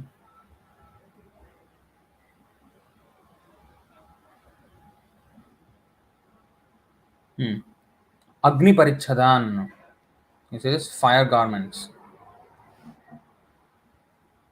7:12:21. केशरोमन खश्मश्रु मलानि जटिलोदधत् कमण्डल्वजिने दण्ड Valkala Agni Parichadan. The Vanaprastha should wear matted locks of hair on his head and let his body hair, nails, and mustache grow. He should not cleanse his body of dirt. He should keep a water pot, deerskin, and rod, wear the bark of a tree as a covering, and use garments colored like fire. So this orange, this saffron color is Agni Parichadan. Agni Parichadan means fire garments. I mean, not that burn my clothes now. No. Garlands of the color of fire. What do they signify? Why? Why not any other color? Let's take blue. No? Krishna is blue in color. Or is Pitambara? Why not Pitambara? Yellow color. Or why not some Nilambara? Blue color. Nice, no? More attractive or more red. More striking. No, garments color like fire. What is the meaning? That means this body is offered in the fire of sacrifice to Krishna. That means every sense, every part of this body should be used in Krishna's service. This is an offering. Of course, we cannot burn the body will be gone. So, fire colored garments, so that we remind ourselves this is a sacrifice. I have sacrificed my life for Krishna. I have to use every part of my body, every time, every moment of my life in the service of Krishna. That is the meaning of Agni Parichadan. So sacrifice can be in many ways like that. See? So, so if you see from 1866, everything relates to bhakti. In fact, all the rituals and everything, the agamas come from bhakti only. Actually, these rituals, the sacrifices, offering, everything is supposed to be done to Krishna. But because we mandabuddhis, we're dull-headed fellows, we are not interested in Krishna. Krishna said, okay, you can't do to me, okay, do at least to the forefathers, to the demigod, to do this and that. Who are they? They are my proxies. They are my representatives. Okay, do to them. It is avidhi purvakam. What is that? Ye pyanya devata bhakta yajante shraddhayanvita teti mameva kaunteya yajanti avidhi purvakam. They are actually supposed to worship me. Who are worshipping these other demigods and this and that? They are actually worshipping me, but in a wrong way. Through proxy and all this. They're not directly worshipping me, which I actually want. So, although Krishna is saying here that I'm the ritual and I'm this and that, those things are meant for Krishna actually. But because we're idiots, he said, okay, at least do that one, those karma kanda things. Okay, at least start there. So we have to understand this context. But if you have really realized the ultimate conclusion, then these things only point to Krishna actually. These things only point to Krishna. So these are the sacrifices. So now 9:17. Now I don't know we have time for this all. 9:15 already. Should I just stop or should I continue? Please let me know in the comment section. If I spoke for Aham Aushadam for like 1.5 hours, 5 verses, take into consideration and please tell me in the comments if you want this class to continue. Maybe I'll just like summarize kind of. Or if you want, I can do next session maybe. But actually, these are all related topics. So we can actually finish kind of if we do until 10:15. Because most of the concept I have already explained in this. Rajeshwari Mataji is very enthusiastic. Vasudeva Katharuchi she has attained. Vasudeva Katharuchi she has a taste for. I want to hear if possible ISKM TV. Our own channel is wants to hear. Who is this ISKM TV? So okay, so we'll continue. Anyway, most the core concept I have actually already explained until now. So these things will just be additional details. So we can. So let's look at 917. Anything else? 916. Yeah, we basically get the idea, right? 917. पिताहमस्य जगतो माता धाता पितामहः वेद्यं पवित्रमोङ्कार ऋक्सामयजुरेव च. Oh, everybody is continue. Wow. We have people who have attended Vasudeva Katharuchi. Okay, so very nice verse this also. Pitahamasya jagato mata dhata pitamaha. I am the father of this universe, the mother, the support, and the grandsire. I am the object of knowledge, Vedyam. Yes. I am the purifier and the syllable Om. I am also the Rig, Sama, and Yajurvedas. Very nice. Purport. The entire cosmic manifestations, moving and non moving, are manifested by different activities of Krishna's energy. In the material existence, we create different relationships with different living entities who are nothing but Krishna's marginal energy. Under the creation of Prakriti, some of them appear as our father, mother, grandfather, creator, etc. But actually, they are parts and parcels of Krishna. As such, these living entities who appear to be our father, mother, etc., are nothing but Krishna. In this verse, the word dhata means creator. Not only are our father and mother parcel and parcels of Krishna, but the creator, grandmother, and grandfather, etc., are also Krishna. Actually, any living entity being part and parcel of Krishna is Krishna. Now, this is not Mayavad, please. All the Vedas therefore aim only toward Krishna. Whatever we want to know through the Vedas is but a progressive step toward understanding Krishna. Yes, this is very important to understand. Whatever we want to know through the Vedas is but a progressive step toward understanding Krishna. So Vasudeva Katha Prashna. So actually everything is Vasudeva Katha, Krishna Katha. Even though it is some material Karmakanda thing, it is indirectly Krishna Katha because, of course, it's not directly Krishna Katha, indirectly because it is eventually it will lead one to Krishna consciousness. So whatever we want to know through the Vedas is but a progressive step toward understanding Krishna. Even if I want to know, say for example, about heavenly planets, like Parishit Maharaj asked Shukadeva Goswami, please tell me about these hellish planets. What kind of things go on there, and what kind of living entities are there. Now, is that Vasudeva Katha Prashna? Yes, it is, because hell is planets who created? Krishna created. And why people go to hell? Because they don't worship Krishna. So it's all interconnected. And what kind of punishments? How much they suffer there? Oh, then the Vaishnava will. Actually, at one point, when he was describing all these hellish planets, Parikshit Maharaj abruptly stopped him. He said, "All right, how to get free from this? I'm interested more in that now. This is too horrible to hear. So how can these people be saved now?" Then this Ajamil story comes, how the holy name saved such a sinful person, and instead of taken by Yamaraja, Yamadutas, he was taken by Vishnu Dutas instead, and ultimately. So that story comes because of this. So it will, even if it is a progressive step towards understanding Krishna only, even if I want to understand about hellish planets, a devotee, if he wants to understand something, he wants to understand it in relation with Krishna only. Otherwise, he has no relation. He's not interested in hellish planets. Hey, how are hellish planets? Let me actually look at how these people are suffering. I actually want to see. It's a good see. Maybe I can sightseeing. I can go there and have a look. Nice people boiling in oil and everything. Can I go and take a look? He's not interested. But why did he ask? Because how much the extent of suffering a living entity undergoes by ignoring Krishna, that feeling will come in the heart of a devotee. Wow, this much suffering just for not agreeing to serve Krishna? This much suffering? We are signing up for that? If we are not, if I say, I don't care for Krishna, what am I signing up for then? What contract am I signing? I am signing a contract to go to hell and suffer there for how many millions of lifetimes? How millions of years? So that is what I'm signing up for.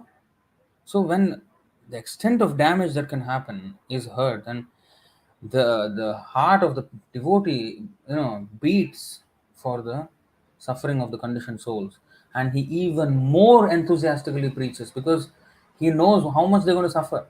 Now it all looks nice. Oh, I'm partying, I'm dancing, but what is going to happen after that? Yeah, he will dance, but in the boiling oil, that dance he will do.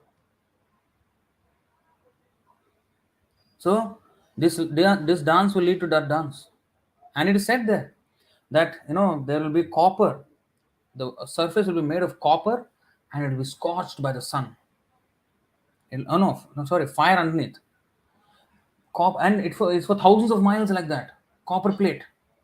That is the surface on which he has to walk on with bare feet.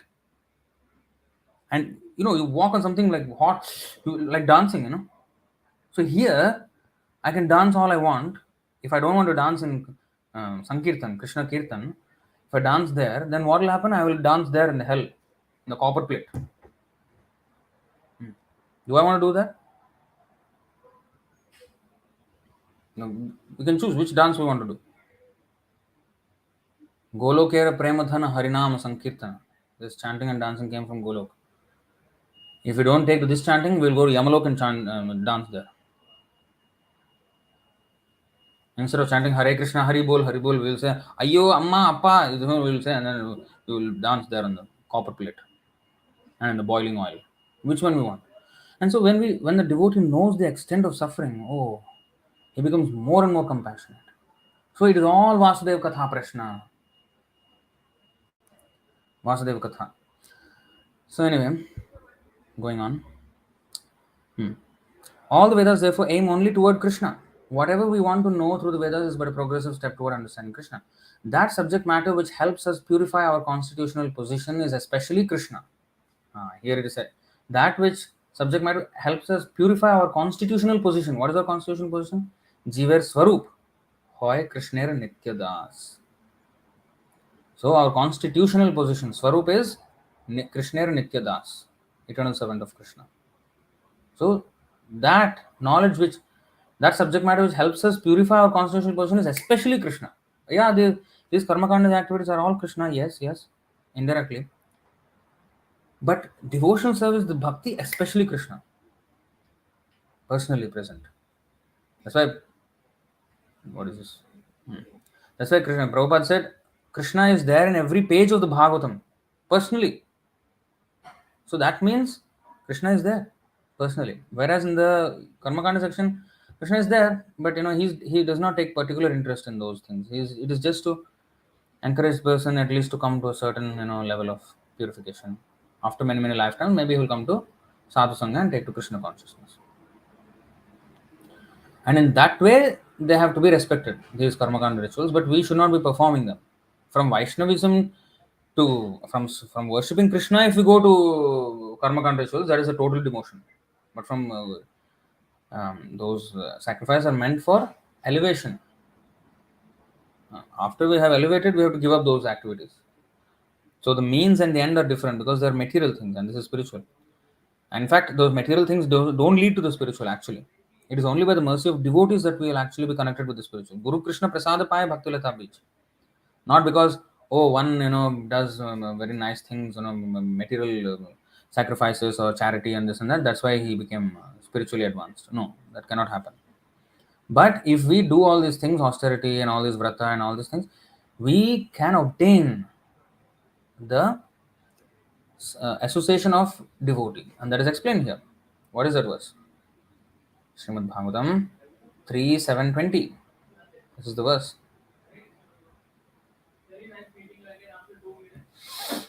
दुरापाह्यल्पतपसः सेवा वैकुण्ठवर्त्मसो यत्रोपगीयते नित्यं देवदेवो जनार्दनः. Persons whose austerity is meager, that means who are not very austere, who do not do very much tapasya. What is the sinful activity that decreases austerity? Satyam, Daya,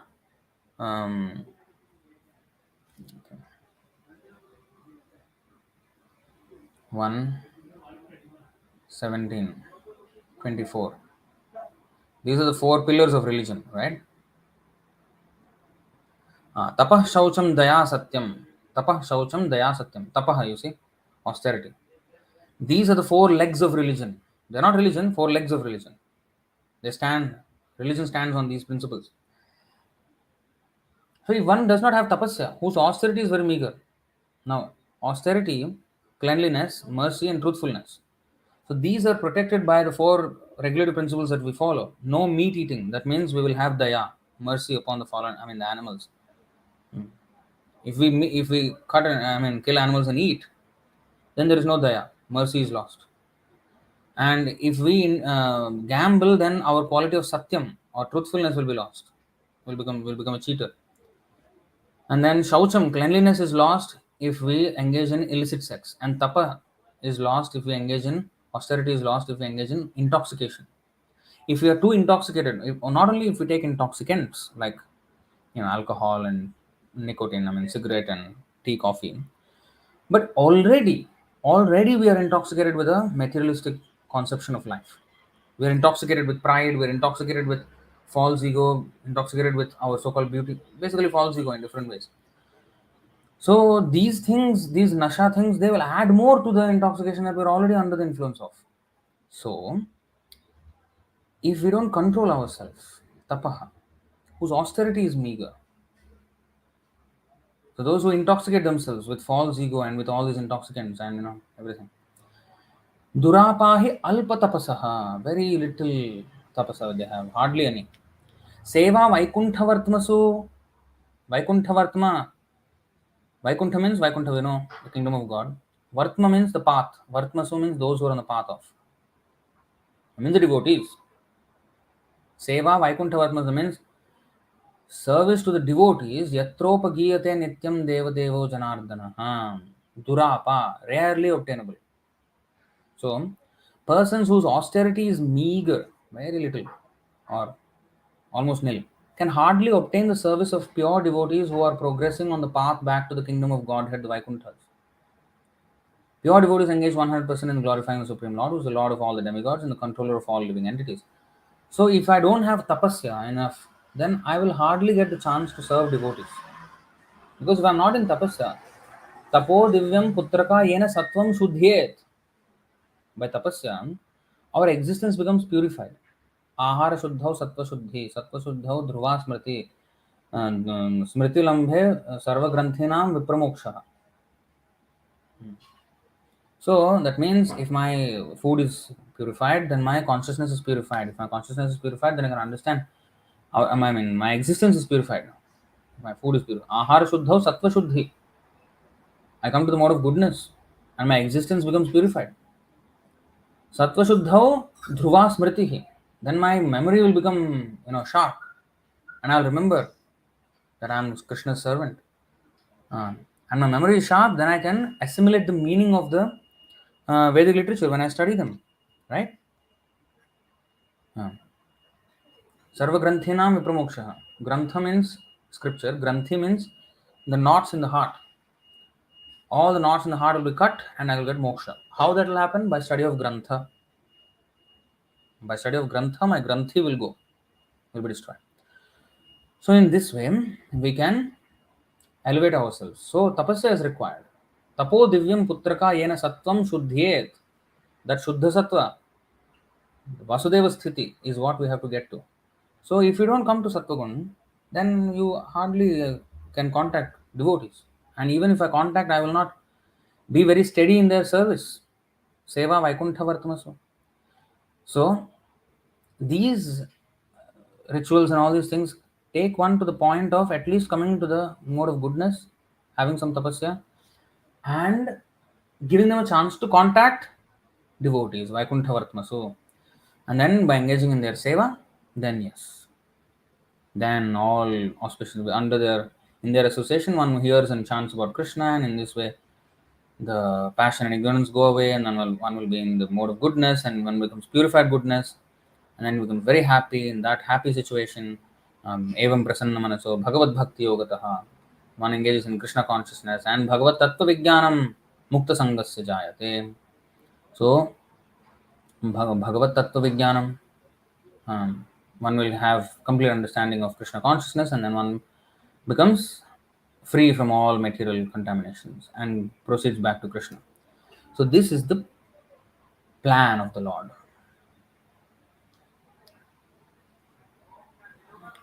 Now, in all Vedic mantras, the word Om. Okay, wait a minute. The subject matter which helps us purify our constitutional position is especially Krishna. Similarly, the living entity who is inquisitive to understand all Vedic principles is also part and parcel of Krishna, and as such is also Krishna. In all the Vedic mantras, the word Om, called Pranava, is a transcendental sound vibration and is also Krishna. And because in all the hymns of the four Vedas, Sama, Yajur, Rig, and Atharva, the Pranava or Omkara is very prominent, it is understood to be Krishna. Now, it does not mean this is Mayavad, Don't come to the understanding that, oh, everybody is Krishna, yeah, my mother and father is God, No. The, they are representatives of Krishna. That's why 9-4, this should be understood properly.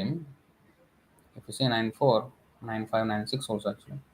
मया ततमिदं सर्वं जगदव्यक्तमूर्तिना मत्स्थानि सर्वभूतानि न चाहं तेषु अवस्थितः. By me in my unmanifested form, this entire universe is pervaded. All beings are in me, but I am not in them. So, of course, he is there as Paramatma, but he is not them. Prabhupada said the car is Ford, but Ford is not the car. Ford is actually the company's head. But the car is Ford. Ford is not the car. So similarly, everything is Krishna, but everything is not Krishna. Krishna is not everything.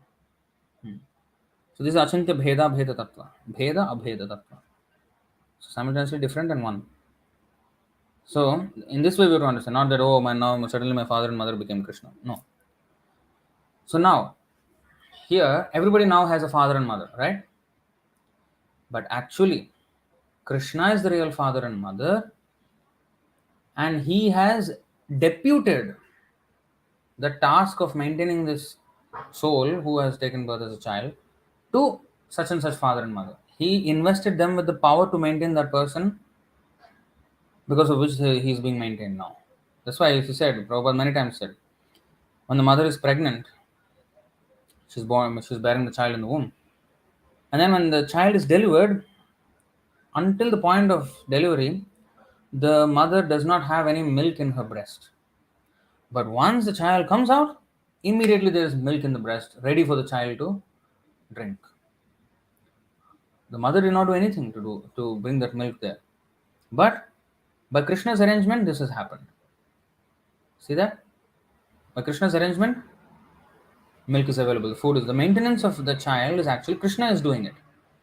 So he is the actual person who is the father and mother. These are all proxy fathers and mothers that we have. Proxy. You know what's a proxy? On behalf of, and doing the same function but on the behalf of. Proxy. So who is in proximity to us? Now, our father and mother are in proximity to us, near us. We can actually see them. But this is the arrangement of Krishna, because who actually put the soul that we are, who put us in the womb of such and such mother and through the semen of such and such father? Karmana Daivanetrena Janturdehopapattaye Striya Pravishta Udaram Pungso Retah Kanashraya. According to our previous work, Krishna has Karmana Daivanetrena, Krishna has put us in the womb of a particular mother through the semen of a particular father. So Krishna has made the arrangement that these people will be the proxies, my proxies for this person as parents. But actual parent is he only. Pitahamasya jagato mata dhata pitamaha. So our current parents, in our material life, that also for this body, they are parents. They are proxies of Krishna. So Krishna has given them that power to do that, but they have to do it also responsibly. Some of it they can't avoid, like they can only engage in sexual intercourse, and then how the child will come out, they have no control of. They have no control. Now, of course, the child will have some traits of the mother and some of the father. That is also Krishna's arrangement. They just can have sex. Beyond that, they have no control, right? So Krishna controls that. So that is not within the control. But when the child comes out, there is some control now you can have. How you choose to bring up your child, how the responsibility you will take up, that is within our control.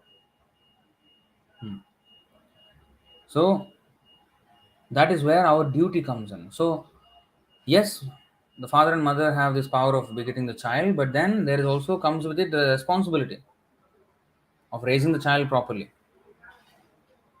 If that they fail, then cats and dogs also are doing having the same power of bringing forth cat and dog children. So if we also bring out or issue forth children on the level of cats and dogs, then it's no good. We have failed in our mission as human beings. So this is how we have to understand. It is not that I reject my father and mother. Krishna is my father and mother. Yes, actually there is a fact that Krishna is father and mother, but it's not the complete rejection, and they have to be respected because Krishna has ordained them to protect or maintain us. So that respect, because they are representatives of Krishna, we have to do that. But they also have to fulfill the full responsibility of such representation. Not that, oh, you see, Bhagavad Gita says, fathers and mothers, I'm a father and I'm a representative of God for you. That is a fact. But I just can't demand such worship without being qualified to serve as a proper father, being a proper representative of Krishna. I have to act as Krishna's representative for the child. But if I only demand that the child show me as much respect as I would show Krishna, but I don't do for the child what Krishna wants me to do for the child, then that is not in proper keeping, right? So one has to do one's duty, not demand respect. Automatically, if one does his duty, he will get the respect and all that is done. And we should not covet such respect as well. But we have to do our duty in Krishna's service.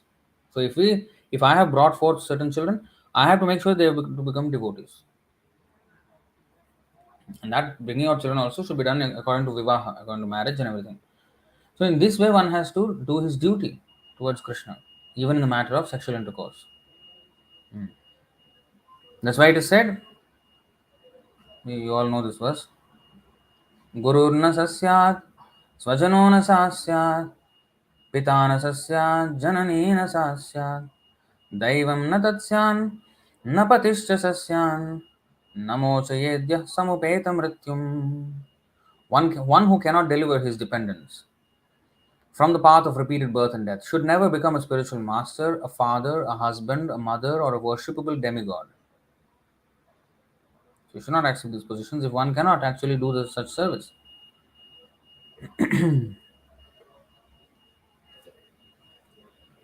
So now, he is the real father and mother. He is the. Now let's read on this the purport. In the Vedic mantras, okay, Rigva, Sama, Yajureva. Okay, where is that part? Actual Trivedis and all that. Rig, Sama, Yajur. I think in the next verse or something. So Trivedi. Some people have the title Trivedi, but they are not reading the three Vedas and they are not coming to the conclusion of devotional service to Krishna. Vedaisha sarva rahameva vedyo. So Krishna is actually the object to be known by all the Vedas. But these three Vedis are there today. They have nothing to do with Vedas. How many Vedas are there? What is the purpose of Vedas? Nothing they know. Name is Trivedi. Useless. There is a joke. My grandfather's name is Ghanapati. Ghanapati means very highly learned. Pati means one who has learned. Ghana means heavy with knowledge. And Guru, the word Guru means heavy. Heavy with knowledge and devotion. So, Chaturvedi, Trivedi, all these people. So, my grandfather's name is Ghanapati. Now, so whenever he goes to temple and everything, he does some pujas or something, then the priest will ask your name, then he says Ghanapati. Then they'll immediately, Namaskaram, sir, Namaskaram. So, He says, no, no, no, just my name is Ghanapati. I am not any learned. I don't know much. I don't know actually. I have not studied the Vedas or anything. I was just an engineer all my life. He was actually an engineer in the aircraft industry, my grandfather. So he was working there in that field. Indian Airlines. I think he was working in Indian Airlines, something like that. So he used to say like that. So his name was Ghanapati. So nowadays it has become just a name, but the qualification is not there. Simply name. It has become namesake. So it should not be namesake. It should actually have carry meaning. These are all titles with meanings. When you have titles without meanings, then they become irrelevant. Suppose certificate. If I have a certificate saying that I am so say electronics engineer, that means I have learned something in electronics and that's what the certificate means. But if I can get a certificate without any studying, then eventually certificate will have no meaning. It's irrelevant. So similarly, these are all certificates. These titles, they're certificates. Just like Doctor so and so, if he has a PhD, he's a doctorate. So that is a certificate, that is a status, that is a okay, this person has done something, that's why he got this title. But without getting anything, we're getting title. What is this? Born Trivedi already. He's born, just born, crying. Trivedi, Dinesh Trivedi, whatever, or Manish Trivedi, whatever. Trivedi. Where Trivedi? Where is the Veda? So, or Chaturvedi. All these things are just became meaningless now. Actually, for some time I was thinking my grandfather's name was Ganapati.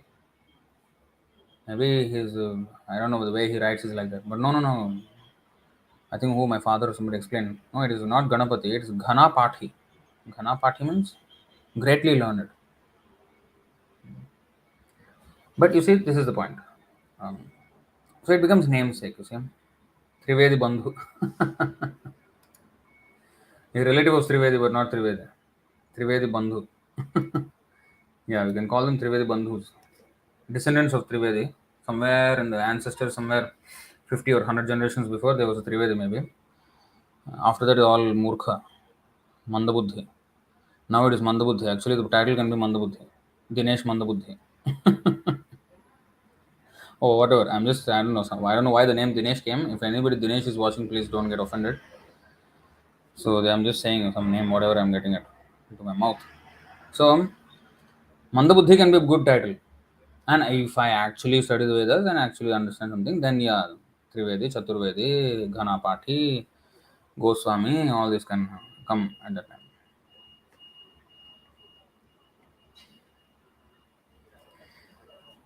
Okay.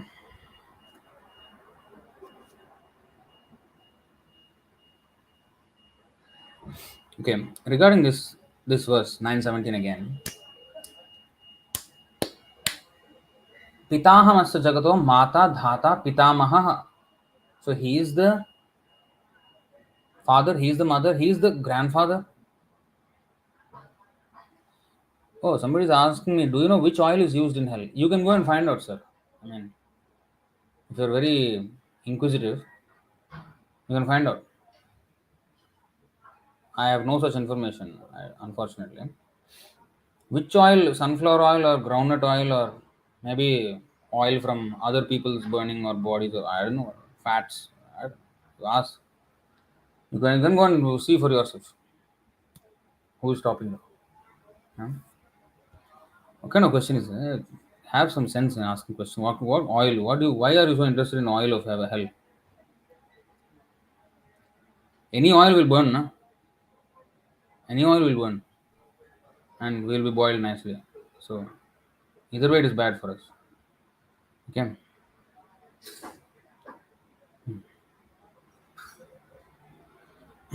So here it is said father, mother, and grandfather also, grandsire and ancestor. Now, if you know there is this incest, what is incest? Incest means inbreeding. That means if father, for example, has sex with the daughter, then such kind of inbreeding within the family will lead to um, genetic disorders. People become mentally deranged. Such children will be mentally deranged. Um, and also, that's why Gotra is, you know, found out which Gotra is from which Gotra this person is. So, same Gotra people don't marry. In some places, it is said for 7 generations who have the same Gotra won't marry. So if there is no trace of relationship between the last 7 generations, then even the same Gotra can marry. Some people say some in some places it said the same Gotra can never marry. So these are all, um, you know. So for example, now if a father has sex with his own daughter, I mean it's sick, but actually there are some people who do this kind of nonsense stuff. Father has sex with own daughter, then the child that comes out, the father is the grandfather also, right? The father of the child is also the grandfather of the child because he is the father of the mother also of the child. Quite trippy, right? So the father and grandfather. Here Krishna is saying, Aham, I am father, I am the grandsire, I am the. So is this incest? Well, in one way, if you see, everyone is mentally deranged. Uh, and actually everybody, Krishna is the father of everyone. So actually in the real sense, we are all his children. So it is kind of inbreeding. But of course, it's within the body, so with the material body.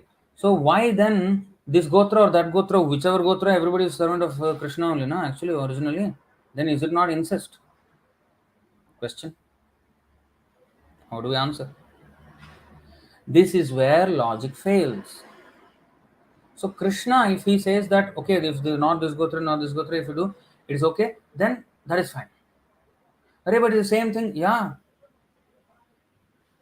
It is kind of inbreeding in one sense, right? Oh, if everybody, Krishna is a father, we are all siblings. So how can one person marry another person? He is marrying brother and sister marrying each other. How it is not incest? If you see from that logic, yes. But because Krishna says it's okay, it is okay. Arey, killing of animals, oh, you will lose daya and while killing the plants, what is it about? Yeah, but Krishna authorized it, so therefore it is okay. So that's why we don't go by logic without Krishna involved. That's why veganism fails. Veganism, they say, oh, we should not be cruel to the animals. But actually, they're still cruel. Like the other day, I was seeing this video where avocado is a plant, right? A fruit. You can eat it. But to grow avocados, so many bees, they die. Billions of them. And I actually did some research, and it does not have to be that way. But the way they harvest them is like that for commercial purposes. And so they make the bees. I forgot the entire thing again. The why so many bees die because of that. I think they pollinate, so the seed, they will, cross pollinate. I mean, not pollination. For that, the bees are required, and after that, they kill the bees or something like that for whatever reason, with pesticides or whatever. So for avocados, so some people was some anti-veganism. Those who are meat eaters, they were actually challenging the vegans. Hey, you're eating avocados, bees are dying, billions of them, and nothing bothers you. And then even if you eat rice in the paddy field, so many insects die when you're using pesticides or even manure or whatever. You're uprooting the weeds, you're killing rats and other snakes or whatever in the, so many insects die. Doesn't that bother you? In which way are you not violent? If you say that violence to animals is violence, which way are you not violent? So do you want the animal to be cute, and only towards cute animals you are not violent, and maybe rat and snakes, they're not cute enough for you to be, non-violent about them, and you can just kill them? So how cute the animal has to be for you to show non-violence? So one person was actually coming up with this argument, and everybody in the comment section was like, solid argument, these vegans should, this is what they deserve, everybody, oh, meat eaters, we will eat meat, that, like that video was there. So now how would the vegans even combat this? They can't. They can't. So the only way to adjust this is what Krishna says, that is perfect. Krishna says, you offered this to me, Atram Pushpam Phalam Toyam, Prasadam, and you eat that, then you'll be purified. That is why only Prasadam is purifying. Not vegetarian, not vegan, not everything. All these things won't. And nowadays, that's why many vegans are realizing the folly of their, you know, uh, that their arguments are not holding water, and therefore they're saying as much as possible, let's try to, you know, cause as less harm as possible. Now some of them are saying like that, even vegans. But see, this is the point. Less harm or more harm is still harm or whatever.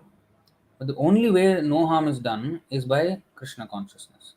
So if we offer such milk or fruits or flowers or vegetables to Krishna, which are offerable to Krishna, not onion, garlic, something like that. Tea, coffee, tobacco, not offerable. They're also in the vegetarian category, by the way, but cannot be offered. So, what is offerable to Krishna? We offer that to Krishna, and then we take. So that is the way to go about it. So, if not for Krishna Prasadam, veganism logic will fail, meat eating logic will fail, vegetarianism logic will fail, everything will fail. So, meat eaters' logic is, oh, you're saying we are violent, you're also violent. So we are both violent, so it's okay, all violent. He doesn't have a solution. He just is pointing out that you think you are holier than me, and but actually you are as bad as me. So we are all both bad in that sense. So that is where life is, and that's it. We are all bad. Or if you choose not to call it bad, then we're all good. So there's no answer there. The answer is to offer everything to Krishna, what he asks us to offer, and that's the way to go about it. So why this kind of sex is okay then? Because Krishna says so. That's it. Krishna is the basis of our logic. We cannot have logic without Krishna. Oh, bones are contaminated. So conch shell is also contaminated. No, conch shell is pure. Oh, cow dung is pure. So Brahmana dung must be even more pure. No, it is contaminated. How come? Where is the logic? There is no logic. The logic is Krishna says so. Cow is eating grass. There is not much nutrient in the grass. But the milk is full of nutrients. Where from? Krishna desires so. What is the magic in the belly of the cow? Well, that is Krishna's creation. So, when we talk about logic and rational argument or what, there's no such thing as rational or logic argument without the desire of Krishna being considered. We have to consider the desire of Krishna, only then there will be logic. Just like killing is bad, killing is killing. Why then the soldiers are so much glorified?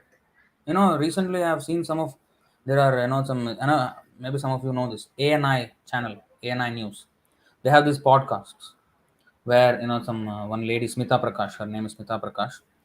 So she is doing interviews with some army veterans and some politicians, some religious thinkers, or historians, or whatever, some prominent figures in Indian society in Bharat. So now, now some of them are army veterans, and some of them are, one of them is a spy, worked for Indian intelligence.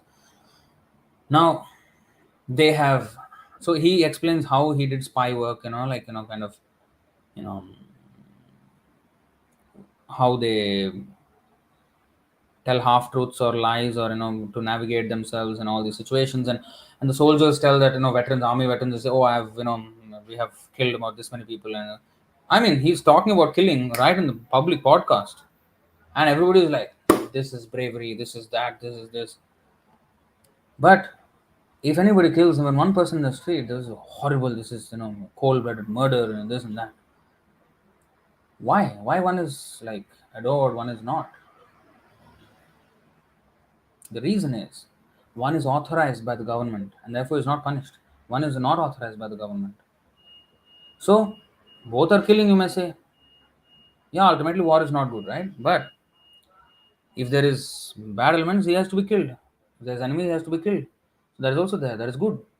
How can this killing be good, this killing be bad? The logic is the authority. What the authority says, that is the logic. So, Krishna says, even if plants die or whatever, because I can eat it, and it is offerable to me, and if you offer and eat it like that, that is authorized, and therefore it is bona fide. So logic without Krishna consciousness, there is no logic there. Actually, there is no logic. So you see, these verses, how many things we can understand, How many things, how many intricacies we can understand? Pitahama Sajagato Mata Dhata Pitamaha. Array, incest ka what happened now? This is the understanding. So in this way, we have to understand everything. Vedyam Pavitram Omkara Riksama Yajurevacha. Next, 918. Gatir Bharta Prabhu Sakshi Nivasah Sharanam Suhrit Prabhavah Pralayah Sthanam Nidhanam Bijamavyayam. I am the goal, the sustainer, the master, the witness, the abode, the refuge, and the most dear friend. Suhrit. I am the creation and the annihilation, the basis of everything, the resting place, and the eternal seed.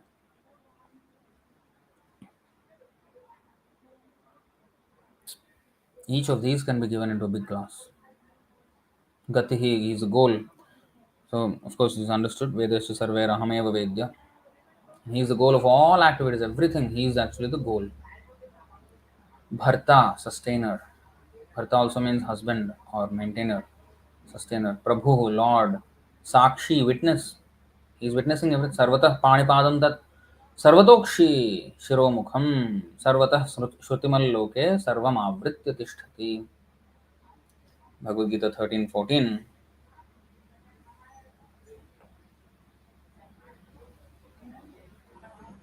सर्वतः पाणिपादं तत् सर्वतोक्षिशिरोमुखं सर्वतः श्रुतिमल्लोके सर्वमावृत्य तिष्ठति. Everywhere are his hands and legs, his eyes, heads and faces, and he has ears everywhere.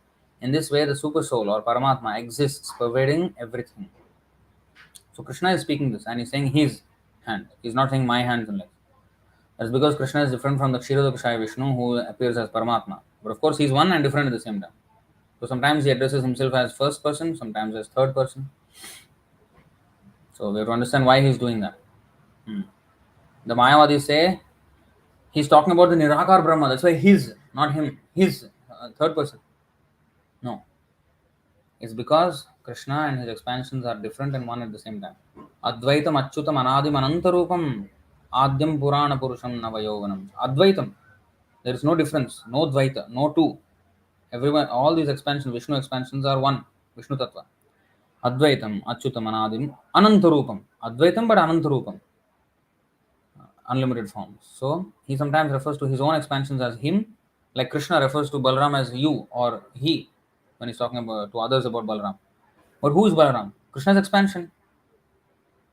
So in that sense, it is he, right? So who is Paramatma? Balaram's expansion is Sankarshan. Sankarshan's expansion is Karanodakashaya Vishnu. Karanodakashaya Vishnu's expansion is Garbhodakashaya Vishnu. Garbhodakashaya Vishnu's expansion is Kshirodakashaya Vishnu. Kshirodakashaya's expansion is Paramatma in the heart. So he referring to Krishna referring to Paramatma as his is no, there's no contradiction in that. He's not referring to someone else, referring to himself, his own expansion. So coming back, he has eyes and ears and hands and legs everywhere. Sarvatokshi, Sarvatah Akshi, everywhere are his eyes. So in this way, the super soul exists, pervading everything.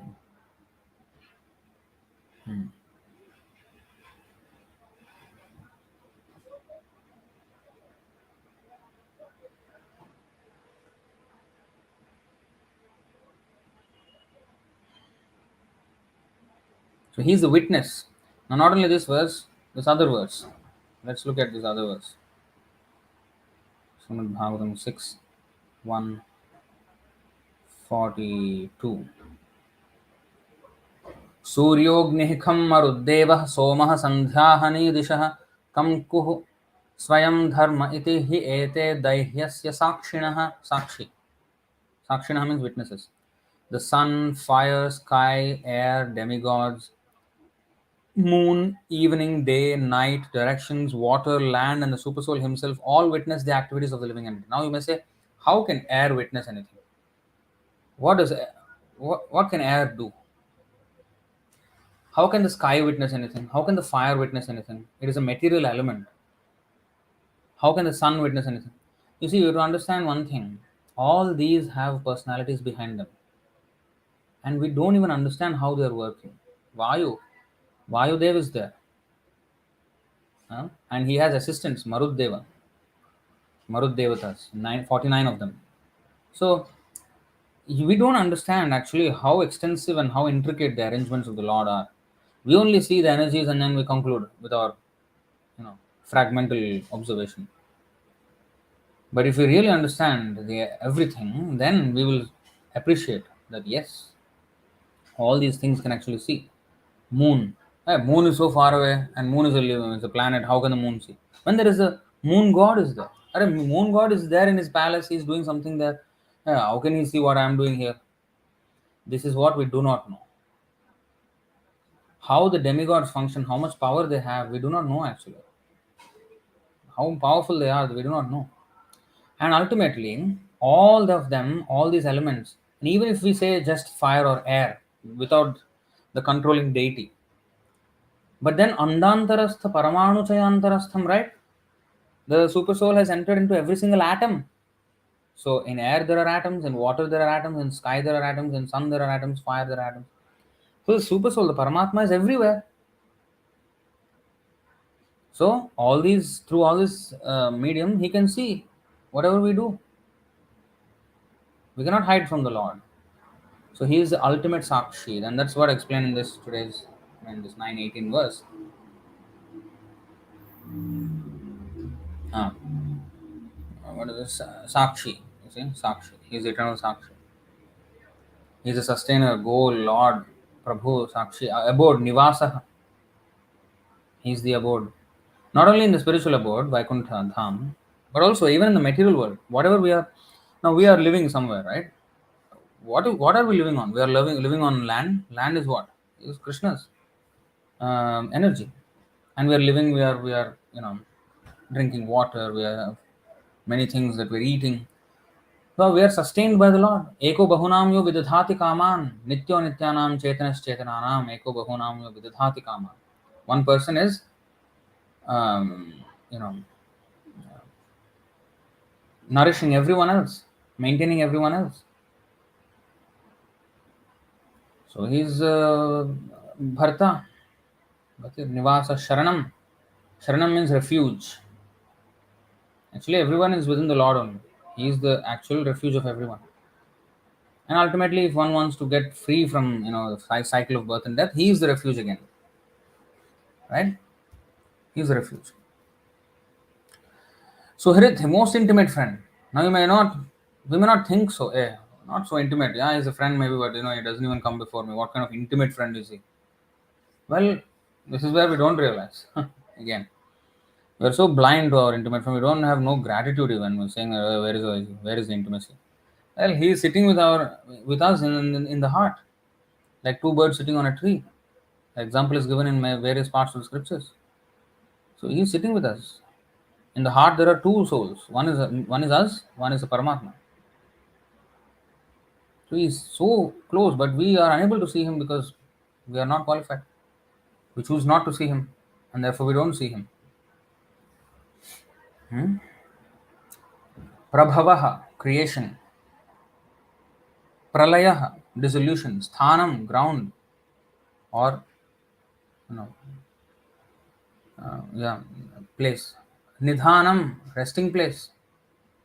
Um, every morning, Darshanarti. What is that verse? Angani yasya sakalendriya vrittimanti pashyanti panti kalayanti chiram jaganti. What is the meaning? Brahma Samhita 5:32. Angani yasya sakalendriya vrittimanti pashyanti panti kalayanti chiram jaganti ananda chinmaya sadujjvala vigrahasya govindamadi purusham tamaham bhajami. Of course, it's sung in a different tune. Angani yasya sakalendriyavrittimanti pashyanti panti kalayanti chiram jaganti ananda chinmaya sadhu jvala vigrahasya govindam adipurusham tamaham bhajami. So, what is this? Pashyanti. See, Panti, maintain, Kalayanti, manifest, Chiranti, Chiram, Jaganti, eternally the universes. So I worship Govinda, the primeval Lord, whose transcendental form is full of bliss, truth, substantiality, and is thus full of the most dazzling splendor. Each of the limbs of that transcendental figure possesses in himself the full-fledged functions of all the organs and eternally sees, maintains, and manifests the infinite universes, both spiritual and mundane. So this is the meaning of the verses. So you're simply singing and then without meaning, we should understand what we're singing. So anyway, Prabhavah Pralayah, in another verse also is Prabhavah Pralayas Tatha. So Nidhanam, he is the refuge, resting place. Bijam, seed. Everything has a seed. Even trees have a seed. Even human beings, the semen of the father places the seed of the soul in the seed through the semen into the womb of the mother. And that's how, you know, a child is born. So seed, what is there in a seed? If you break open the seed, you can't understand why it is, how come a tree is coming out of this? What is there ingredients that are making this tree come out of this? This is the will of Krishna. Now they may say, oh, X chromosomes, Y chromosomes, and this chromosomes, that chromosomes. But those chromosomes won't exist if Krishna is, if Krishna does not will, Krishna does not so desire. So, whatever other kind of explanation we may have for these phenomena, they are nothing but. I'm too close to the edge of the screen. 1 second. Okay, now it's a bit better. So, again, what is there in the seed? You break open the seed, you can't actually find something so magical. Hey, some mechanism is there, some robot, some, all so many things are happening there. The tree coming out of that. You find nothing there. Well, what is there? Huh? How can this be the source of a tree? This is what we cannot understand. So this is the Lord. That's why Krishna says, I am the Bija. Bijaham sarva bhutanam. Right? 7th chapter, 10th verse, if I'm not wrong. Is that so? Yeah, Bijam mam sarva bhutanam. Sorry. Bijam mam sarva bhutanam. I am the seed of all existences. So the original seed of everything is Krishna. So avyayam, imperishable.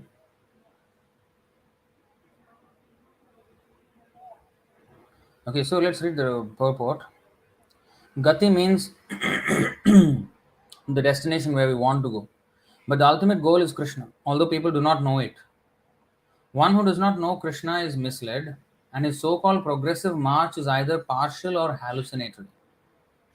There are many who make as their destination different demigods, and by rigid performance of the strict respective methods, they reach different planets known as Chandraloka, Suryaloka, Indraloka, Maharloka, etc.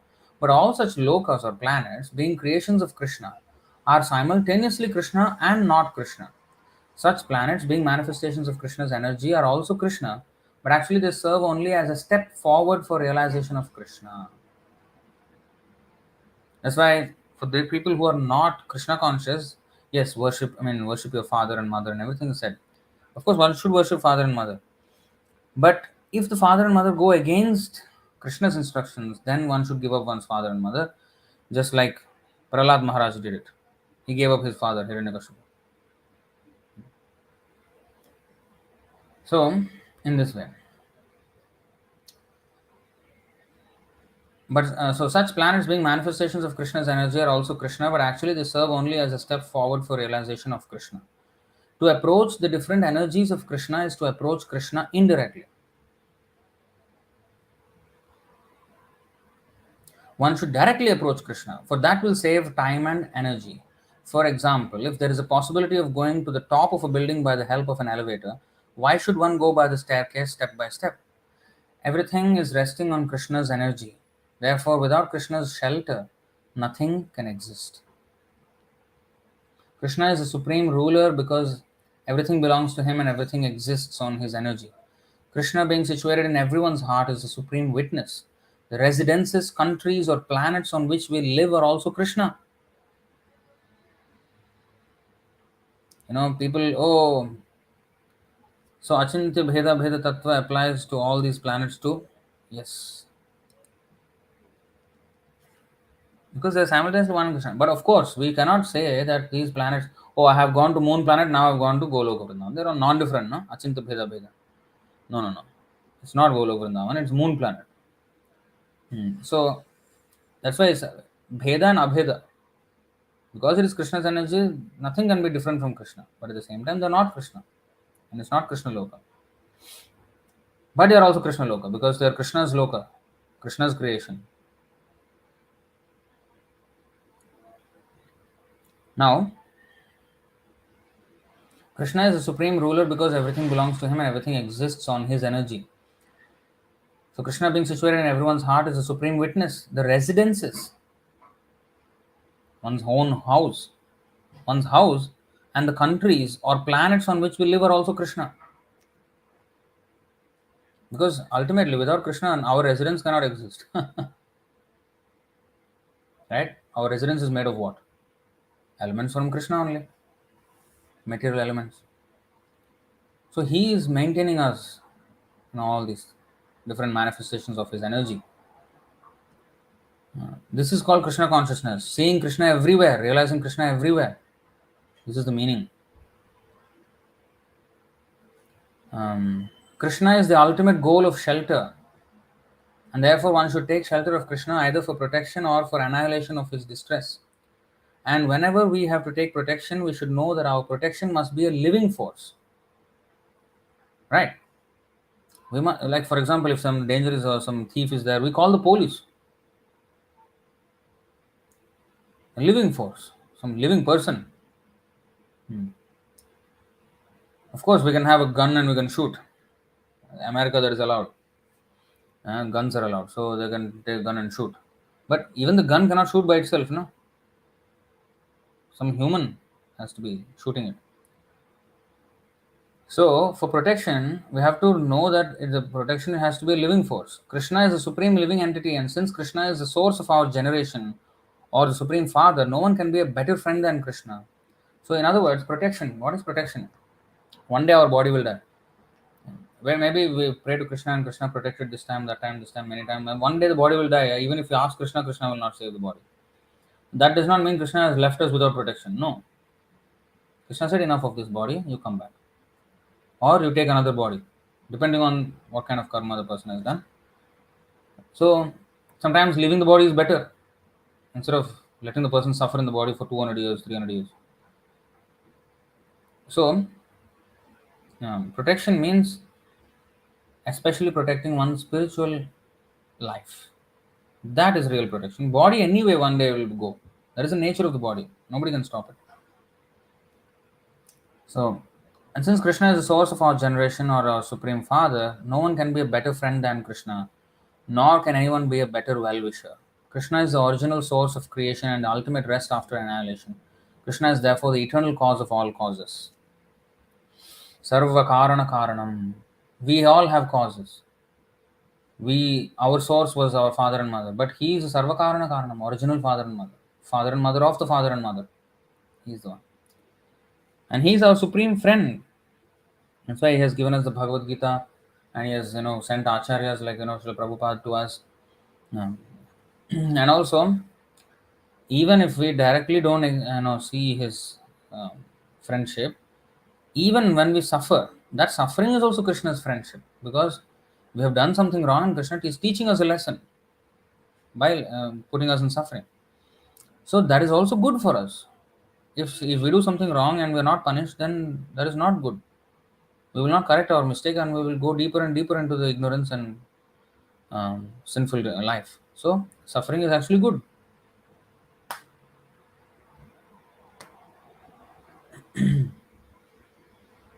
So whatever happens, Krishna devotee always accepts him as friend. That's why this verse is there. Srimad Bhagavatam 10:14-8. तत्तेऽनुकम्पां सुसमीक्षमाणो भुञ्जान एवात्म कृतं विपाकं हृद्वाग्वपुर्भिर्विदधन् नमस्ते जीवेतयो मुक्तिपदे सदाय भाक्. My dear Lord, one who earnestly waits for you to bestow your causeless mercy upon him, all the while patiently suffering the reactions of his past misdeeds, and offering you respectful obeisances with his heart, words, and body, is surely eligible for liberation, for it has become his rightful claim. You see? One who earnestly waits for you to bestow your causeless mercy upon him, all the while patiently suffering the reactions of his past misdeeds. And even in that suffering, one glorifies the Lord. Oh, he thinks, okay, I should have suffered much more, but you are reducing my suffering only to a token punishment, so that I learn the lesson, but I don't feel the same pain as the full suffering. So, actually, Krishna does that. Hmm. And also, even if I have to suffer life after life, let it be so. But let me always remember you, Krishna, and engage in your service. So that is what the devotee asks for.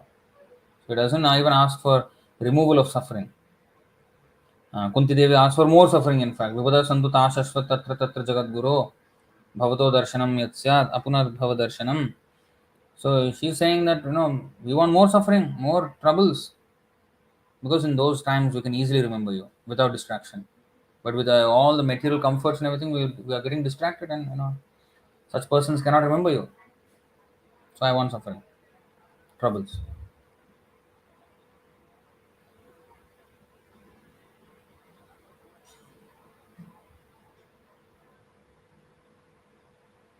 So next verse 9:19. Tapamyaham varsham nig nigrhnamyutsrajami cha nigrhnamyutsrajami cha amritam chaiva mrityuscha sadasachaham arjuna. O Arjuna, I give heat. Tapami. I give heat, and I withhold and send forth the rain. I am immortality, and I am also death personified. Both spirit and matter are in me. Purport. Krishna, by his different energies, diffuses heat and light through the agency of electricity and the sun. During summer season, it is Krishna who checks rain from falling from the sky, and then during the rainy season, he gives unceasing torrents of rain. The energy which sustains us by prolonging the duration of our life is Krishna, and Krishna meets us at the end as death. By analyzing all these different energies of Krishna, one can ascertain that for Krishna there is no distinction between matter and spirit, or in other words, he is both matter and spirit. In the advanced stage of Krishna consciousness, one therefore makes no such distinctions. He sees only Krishna in everything. You see? What is that? स्थावर जंगम देखे ना देखे तार मूर्ति सर्वत्र होय निज इष्ट देव स्फूर्ति. Chaitanya Mahaprabhu, he says that person in love of Godhead, he may see moving and non-moving things or beings, but actually he does not see their forms. He sees Krishna everywhere. He sees their forms externally, but he sees Krishna in them, and therefore he sees Krishna everywhere. Sangama viraha vikalpe varamiha viraho nasangamantasya ekasya eva sange tribhuvanam api tanmayam virahe. Radharani says, Radharani's mood is that if she has to choose between meeting Krishna or being separated from Krishna, she wants to choose separation from Krishna. What is that? Yes, she says, if Krishna comes before me, I can see only Krishna in front of me as one Krishna. When he is away from me, I see the whole world filled with Krishnas only. I can see Krishna everywhere. So I want to see Krishna everywhere.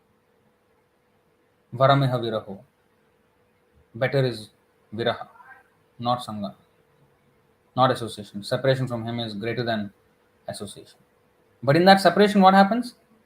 Intense expectation to meet Krishna. And that is already non-different from meeting Krishna. That's the difference between material and spiritual. In the material, if we miss someone, that person is actually not there. and that person does not even know that we are thinking of that person. But if in the case of Krishna, when we're missing him, we're actually with him. The more we miss him, the more we are with him. Because the more intense the thought of Krishna is, the more intensely we are actually associating with him. Because remembrance of Krishna and Krishna are non-different. Name of Krishna and Krishna are non-different. So Radharani says, because I can see Krishna everywhere, I prefer to be separated from him. But when she is in separation, she intensely wants to meet him. And that is itself meeting. Therefore, even the separation between Sita and Ramachandra is like this. It is viraha. Viraha means separation, ecstasy in separation. Vipralambha bhava. This is what Chaitanya Mahaprabhu has taught us. Even in Gopi bhava, the highest is this Vipralambha bhava. Service in separation. There's nothing greater than that.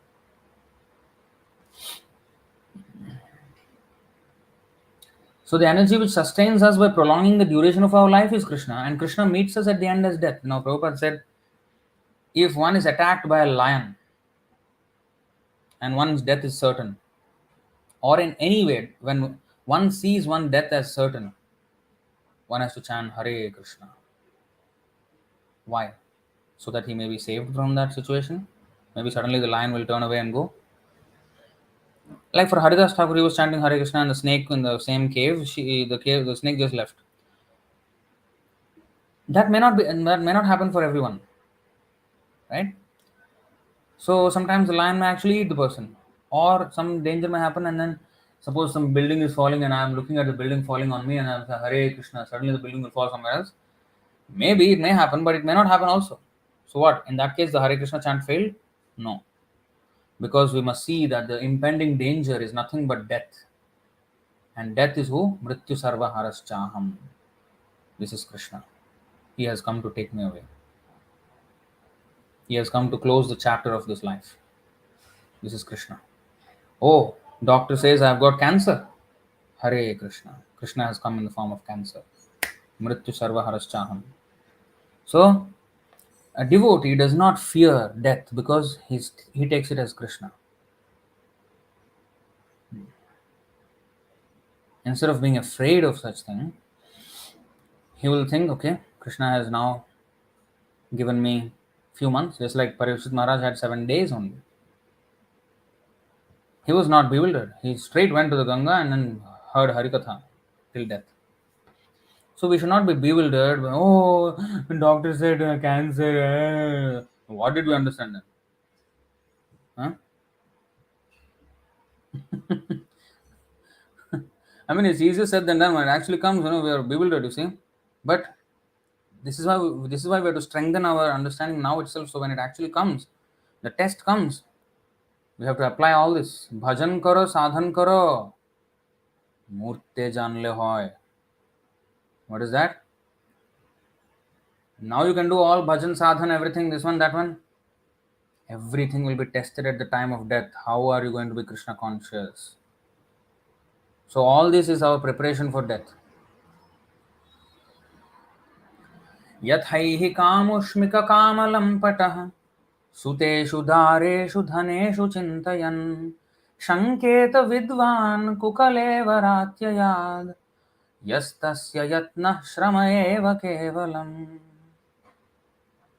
Materialists are generally very attached to their present bodily comforts and to the bodily comforts they expect in the future. Therefore, they are always absorbed in thoughts of their wives, children, and wealth, and are afraid of giving up their bodies, which are full of stool and urine. If a person engaged in Krishna consciousness, however, is also afraid of giving up his body, what is the use of his having labored to study the Shastras? It was simply a waste of time. Condemned, thoroughly condemned. So, our study of all this should lead us to such sobriety at the time of death. So, when death comes, when death is imminent, Hare Krishna. Easier said than done, because our instinct is to run away from there, somehow or other escape. Yeah, we should try to, but always remember that If Krishna wills, this will work. Otherwise, Krishna has come to take me away from here. So that much we have to be focused on Krishna, even at that, shocking, you know, circumstance. So just imagine if I have to be so focused on Krishna, even in such circumstance, how much I have to practice being focused when I actually can easily focus.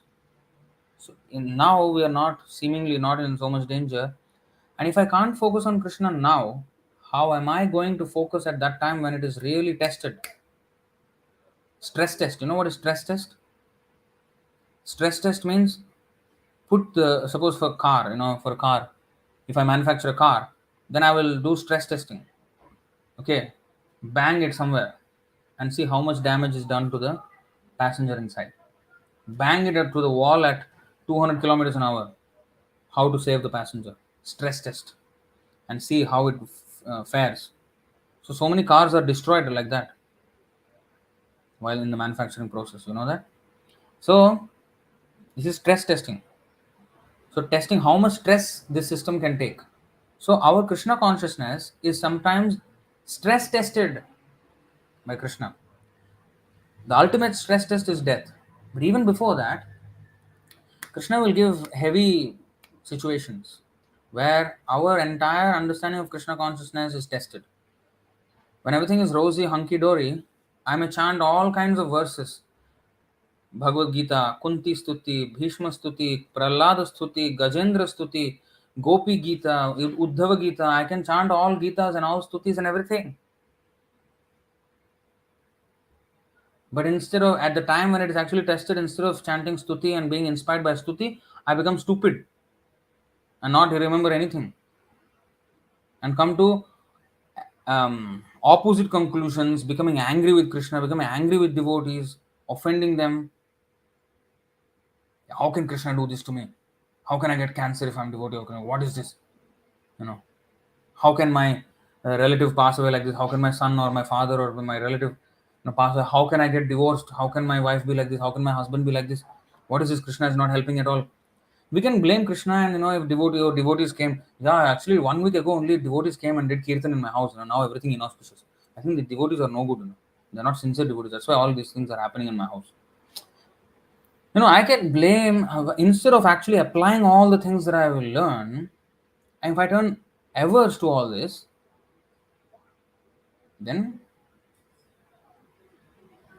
then we have failed the stress test.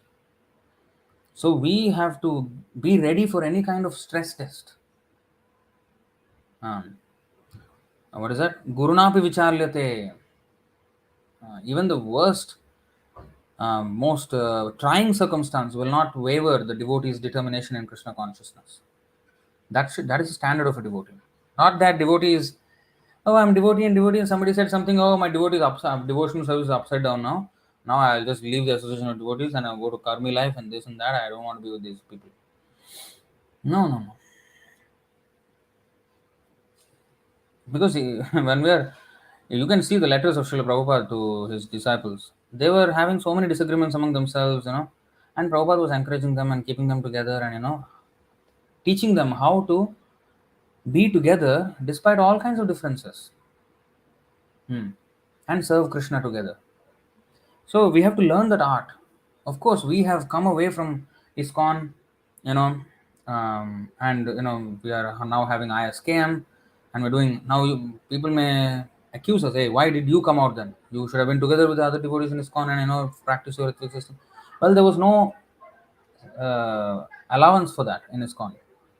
The very order of Srila Prabhupada is compromised, and they're against that order. That is unforgivable. So we cannot associate with such people.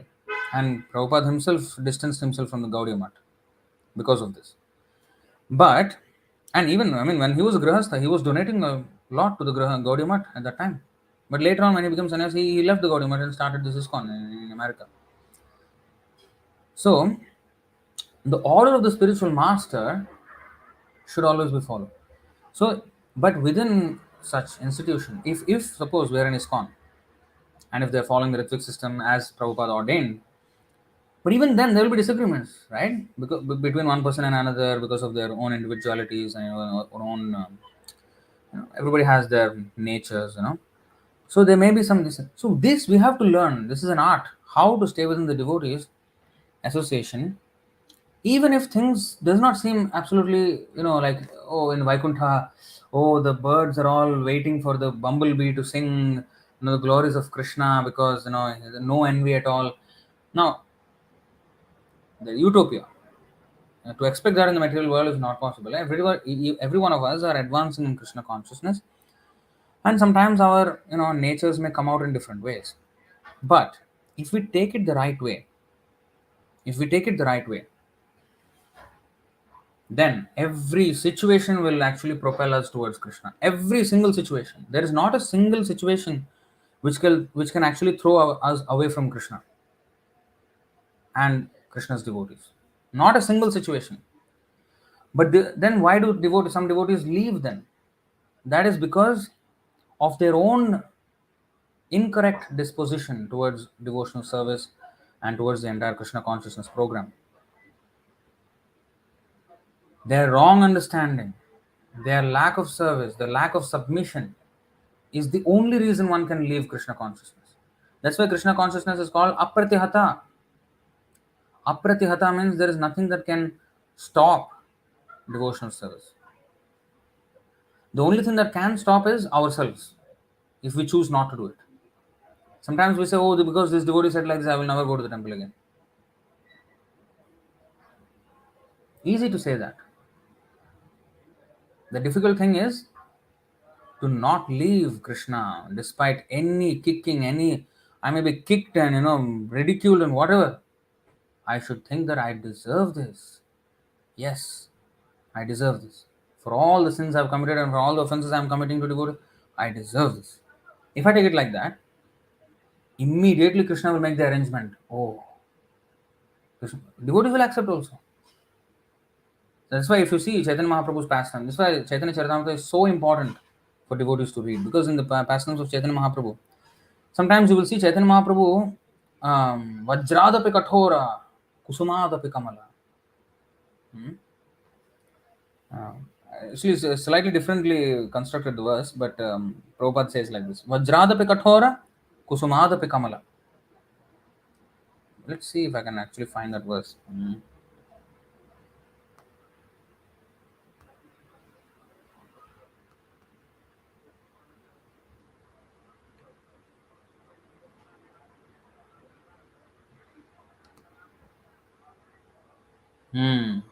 Vajradapi kathorani, mriduni kusumadapi, mriduni, soft. Lokottaranam chetamse konu vijnatum ishvaraha. The hearts of those above common behavior are sometimes harder than a thunderbolt and sometimes softer than a flower. How can one accommodate such contradictions in great personalities?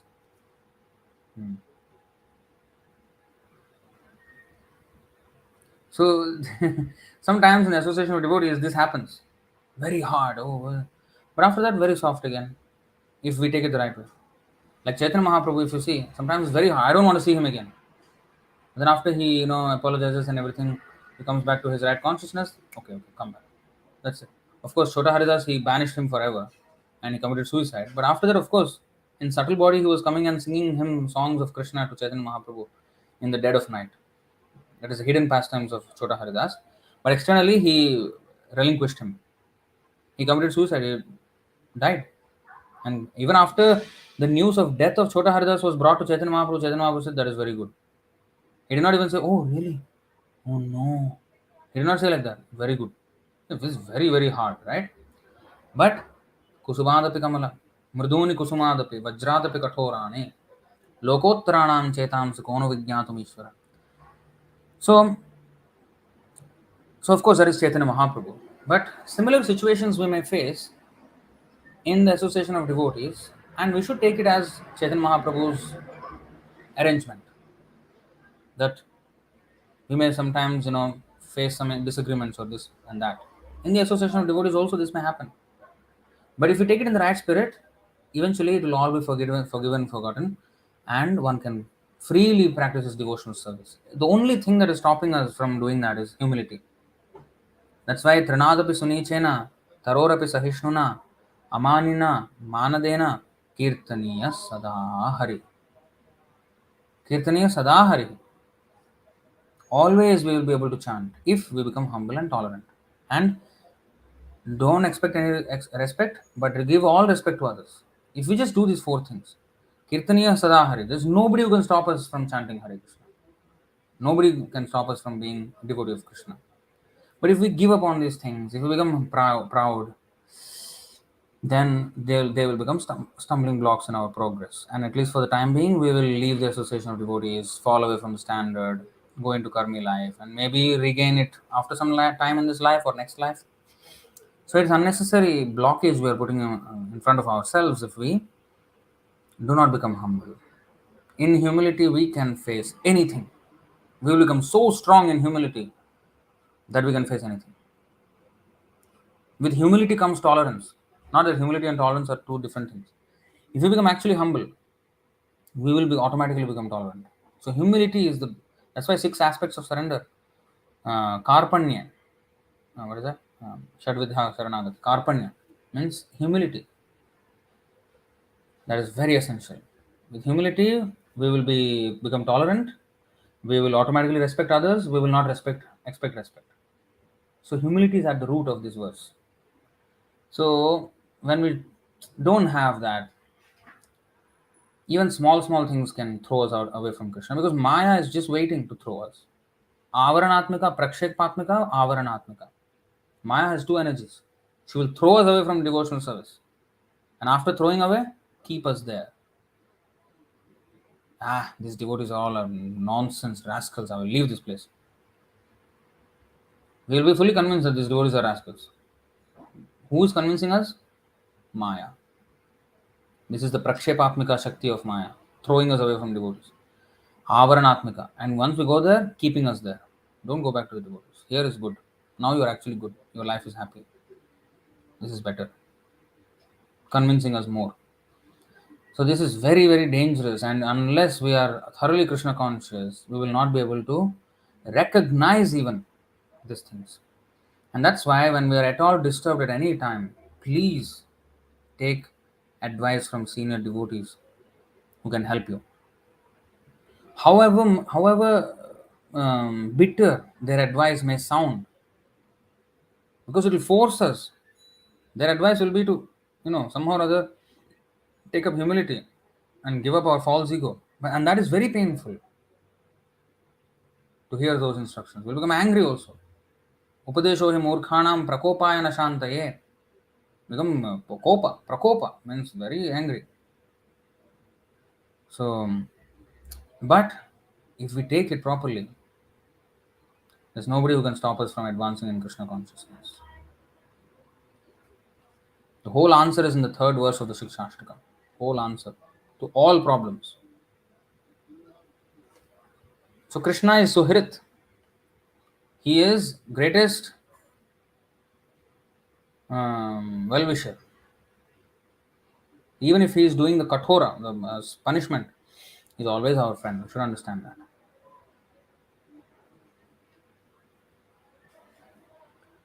So he is both matter and spirit. In the advanced stage of Krishna consciousness, one therefore makes no such distinctions. He sees only Krishna in everything. Since Krishna is both matter and spirit, the gigantic universal form comprising all material manifestations is also Krishna. And his pastimes in Vrindavan as two-handed Shyamasundar playing on a flute are those of the Supreme Personality of Godhead. So then finally this 920.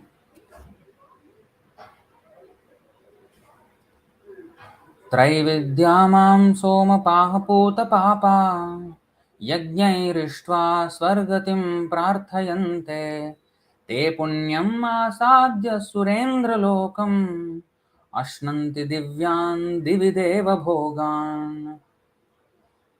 Those who study the Vedas and drink the Soma juice, seeking the heavenly planets, worship me indirectly. Purified of sinful reactions, they take birth on the pious heavenly planet of Indra, where they enjoy godly delights.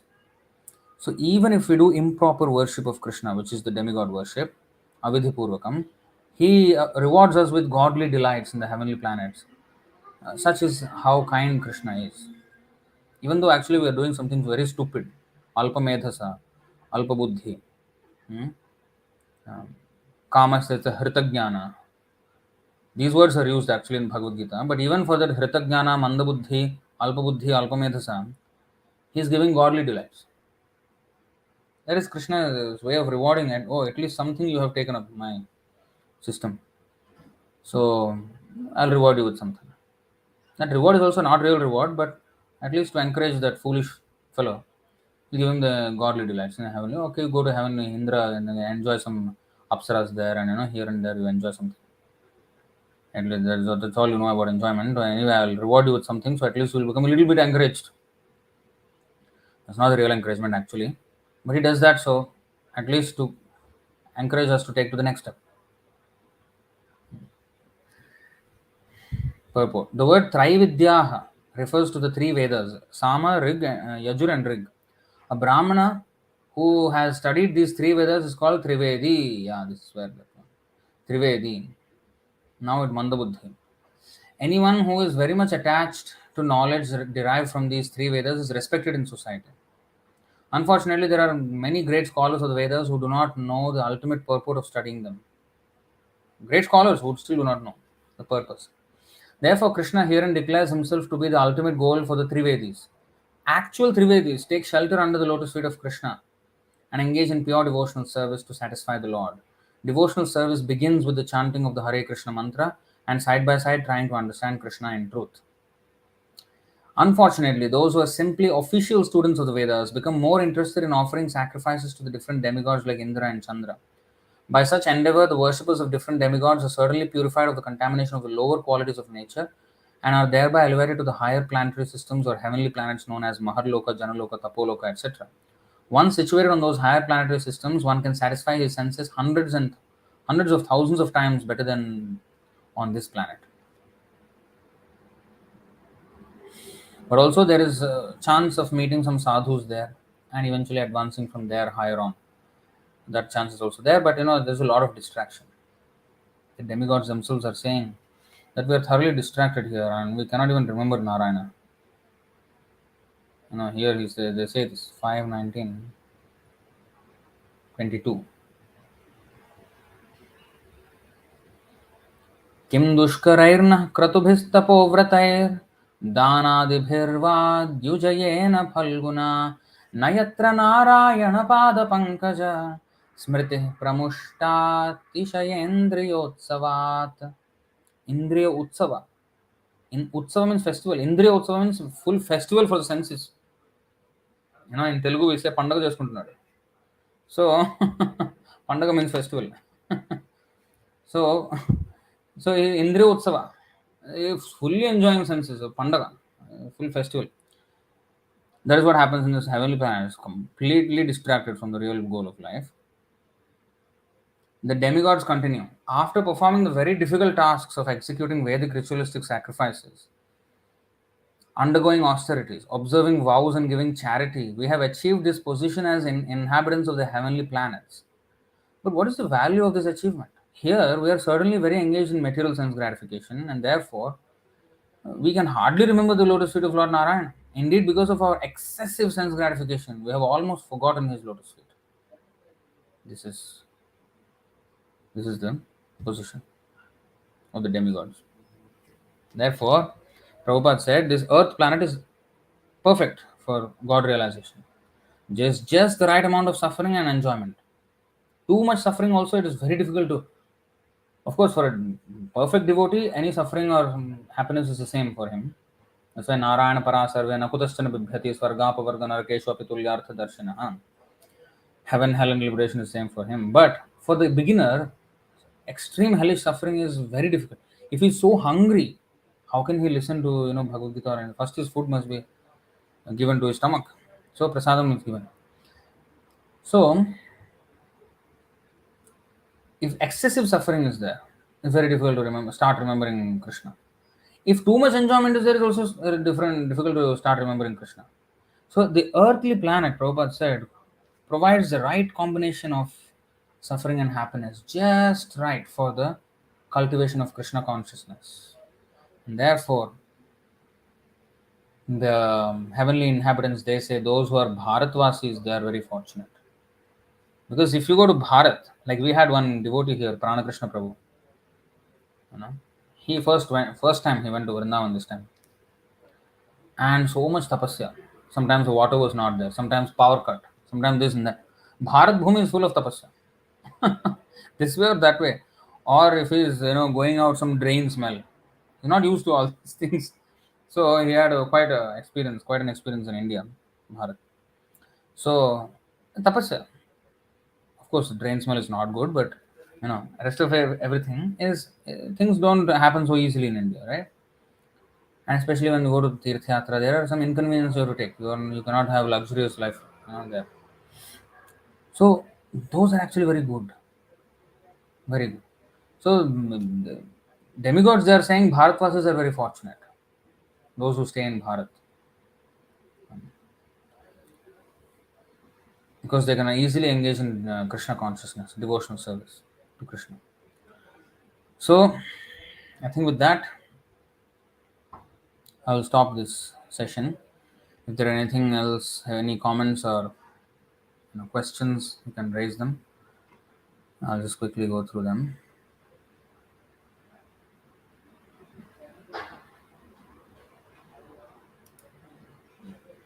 Sometimes medicine is inhaled like asthma pipes. Yes. So that is another delivery mechanism.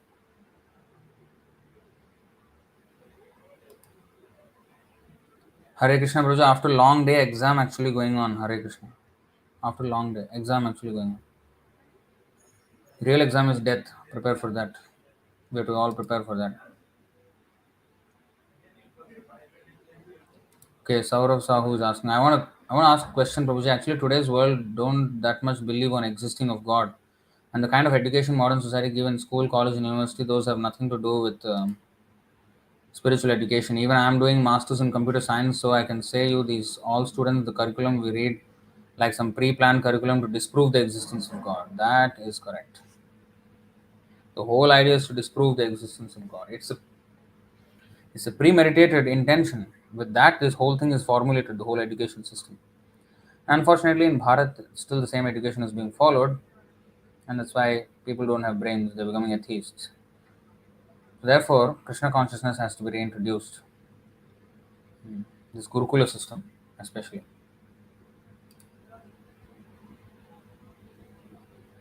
We cannot say that, oh, Gurukul means now we won't get you a job and everything. You know why people think like that? Because the entire job market is tied to this education system. So it is all a scam.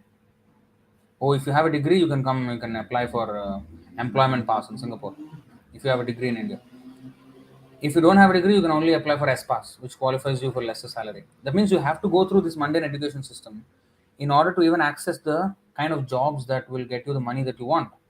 So it's a scam, because they could have easily not made the system like that. Because if you're qualified, if you have certain skill sets, you should be qualified for the job and get the pass, the visa as per your qualification, as per your whatever you can do. But you know they've created a standard which is very very skewed, and so therefore if the people think that okay, this system is we don't follow, nobody can be employed, nothing will happen. But no, so what we should do in Bharat especially is standardize this Gurukula system, uh, and tie everything, though even the material aspects of life, to the Gurukula system of learning. And that is vocational learning. Even for example, family businesses, how that is kind of a training that one receives from one's father and one's family in the one family. So in that way he learns, and because of those skill sets he gets his employment and he lives his life. That's enough, actually. And one's time is spent in Krishna consciousness, in God consciousness. So that is a proper system, actually. So it has to be standardized. So this knowledge that we are learning in the scriptures, we should not just be satisfied by just Harikatha. Okay, we have learned some Bhagavad Gita class today. Nice, Prabhuji, Hare Krishna. Tomorrow exams. After that, job. After that, marry. After that, kids. After retirement. After that, funeral. And my next generation, I will put some insurance and this and that. That's not. Let's not treat this as a side subject of life, and Real subject is my education, my work life, and this is the exams and all these things are the main. No, this knowledge is the basis. Now, policy making in the country should be based on this knowledge. So, our knowledge, we have to reach out to these kinds of people who actually influence policy making in the country, who actually legislate laws in the country. These things have to, these knowledge that we're learning in this, Shastra, should translate into policies and actions and systems, and the entire civilization should be based on these scriptures. Now it is far removed from that. Now to reintroduce all these principles in society again and make them legislated and law, and that's when everything, then if you follow the system, yeah, people can have livelihood and everything. Now you have created a system, they have created a system which is totally asuric, which depends on you not having to go to the Gurukul and learning the spiritual knowledge. You have to learn material atheistic knowledge in order to so-called survive. They have created a system like that. And if you actually learn Vedas and Shlokas, no place for in society, you will be begging only. So please learn something, engineering or something else. Lawyer, doctor, IAS, IPS, this and that. So this has to be overturned. And of course, Brahmana is not for earning livelihood. Whatever gets, he gets. Other than that, he will just use it for the benefit of society. But these things have to be put in place. Varnashram system means this. So these things have to happen. We cannot be satisfied with just running a small temple and having a few devotees. This has, our mission is to change the whole world, and only our mission, our movement has the answer to everything.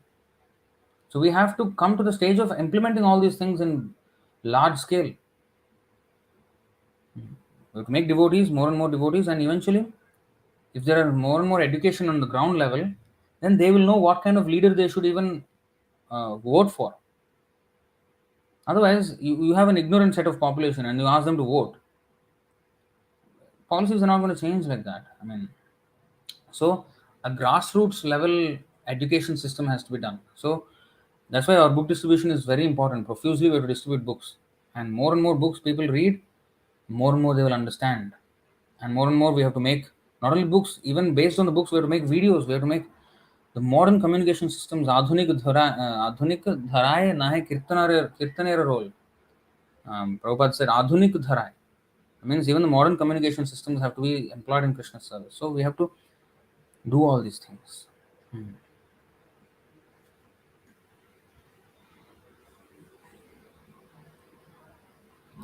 Saurav Sahu is asking. Srila Prabhupada is saying the sky is blue because Krishna is blue, that Brahmajyoti reflecting in the material sky. So sometimes sky becomes blue. But we know from simple physics the color of sky depends upon the dust particle on atmosphere and the reflection of light with a particular spectrum. So this refraction with the dust particles and all these things is again Krishna is the one causing it. Krishna's painting of something may manifest to us in the form of these reflection of light or whatever.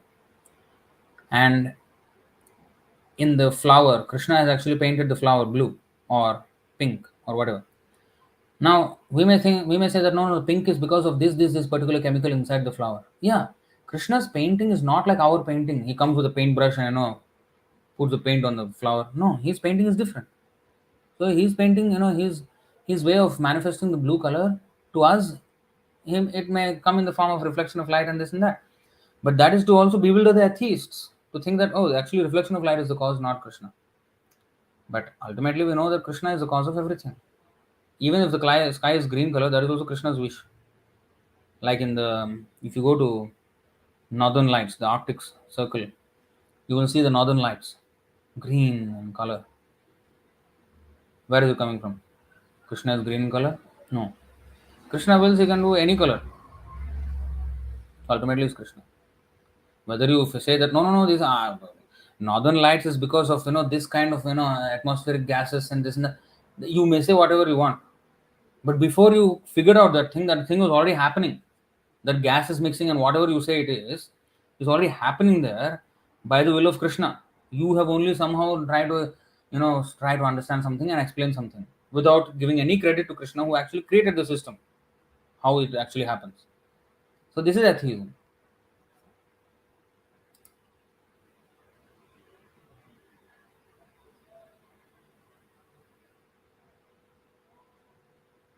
So how can we connect these two statements? Yeah, I've already said this. So this is how it will connect. Yeah, whatever physical phenomena it is a reflection of light. First of all, light is coming from where? Krishna only. Reflection. Who made the law of reflection? Why should mirror reflect? Why should something reflect? Who made that law that mirror should reflect? Krishna. Who made the law that water should reflect? Krishna. Without Krishna, nothing will happen.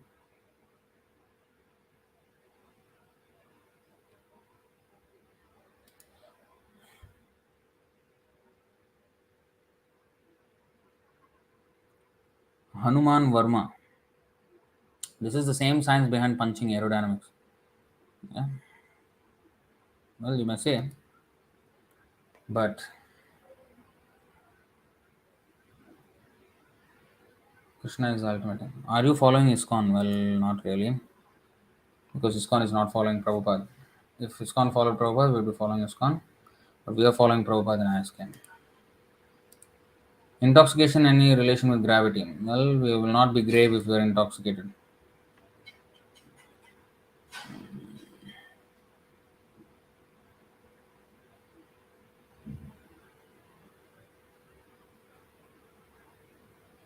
What else? Vedic chanting has been shown to increase intelligence and memory. These are the foolish Hindus. See, okay, you have said something. People think it is a good thing. Oh, Vedic chanting has been shown to increase intelligence and memory. So, what do people do? Get good memory and read their stupid physics, mathematics, and science and social studies and English and pass exam and get a good job and good wife and bungalow house, cars, overseas job, and this is so they're using Vedic chanting as a cheap way to increase memory. This is not the real goal of Vedic chanting. I mean, maybe it increases memory, but your memory increasing is for what? What is the purpose of increasing memory? To remember Krishna. But if you use that memory increasing for, you know, for just doing material nonsense, what is the use of that? So sometimes Hindus, they it's good for memory. So chant Hanuman Chalisa, chant Vishnu Sahasranama, chant Lalita Sahasranama, chant Bhagavad Gita, chant this and that, just to increase memory so that I can do some stupid nonsense in material life. Is that the whole idea of memorizing these things, or to actually understand what I'm memorizing, and to actually become Krishna conscious? What is the actual idea? So real memory means to remember that I am actually a servant of Krishna. I have forgotten him for very, very long. That is real memory. So these shlokas are meant for remembering that memory, to revive that memory.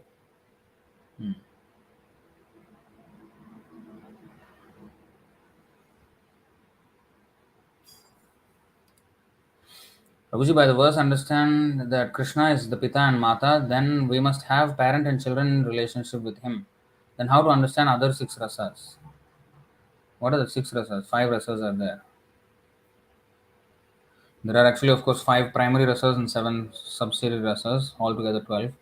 Anyway, so Krishna, yes, is the father, but sometimes the father also becomes like a child, to play with the children. So in that way, to relish that. So it is not very stereotyped as father and son like that relationship. It is, although he's the father of everyone, he still becomes a son of the son. Like Nanda Maharaj and Yashoda. Krishna has said, I am the father of everyone. So Nanda Maharaj and Yashoda actually are parts and parcels of Krishna. So Krishna is the original father of them. But by rasa, they are his father and mother. So he became the son of the son, So that is a relationship. It is a loving relationship, but it is not that the relationship of father and son has changed. But no. So here in the material world, it changes. But in the spiritual world, it doesn't change. The relationship doesn't change, but at the same time, because of rasa, Nanda Maharaj will never accept Krishna as his father. That will disrupt the rasa. So Krishna likes to enjoy like that relationships. Although our relationship is like that, like father and Pitahamas, but he's also the friend. He also said, "I'm the Suhrit." So he's also the friend. He's also our lover, our greatest lover. So in every way, when father means only in one way, that is one-sided relationship. No, Krishna from all directions he is relative to us. From every relation, he is the best lover of us. He is our best friend. He is our best father. He is our actual father. He is our mother. Everything is him. So all relationships exist in him, and we can have his relationship with him in any one of these, depending on our disposition with Krishna, and Krishna will reciprocate perfectly to such a devotee. That is how we should understand.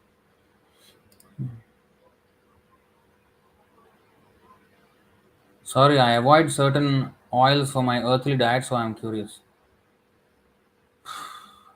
No need to worry about what oil in hell. If you really want to know, you can actually do some really sinful activities and go there and see for yourself.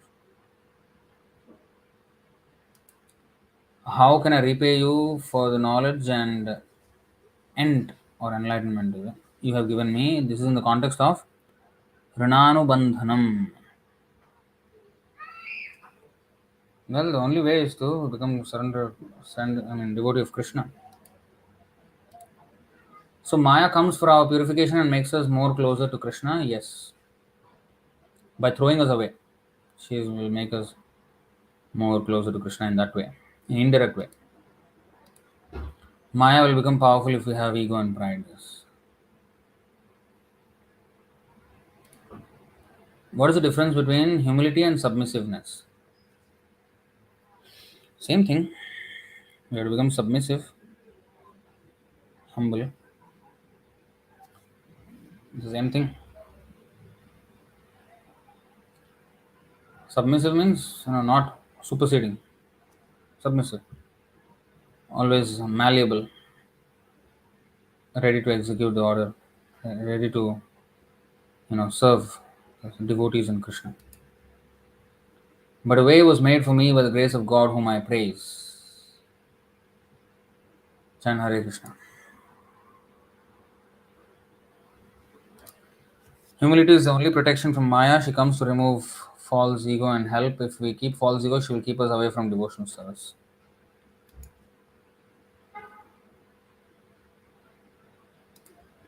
So nice lecture. Happy to listen to live lectures. Thank you. Hare Krishna. They also they also try to force us to accept the Darwin theory. Yeah, tell me about it. Anything on gender identity, or would that topic be abstruse? What is abstruse?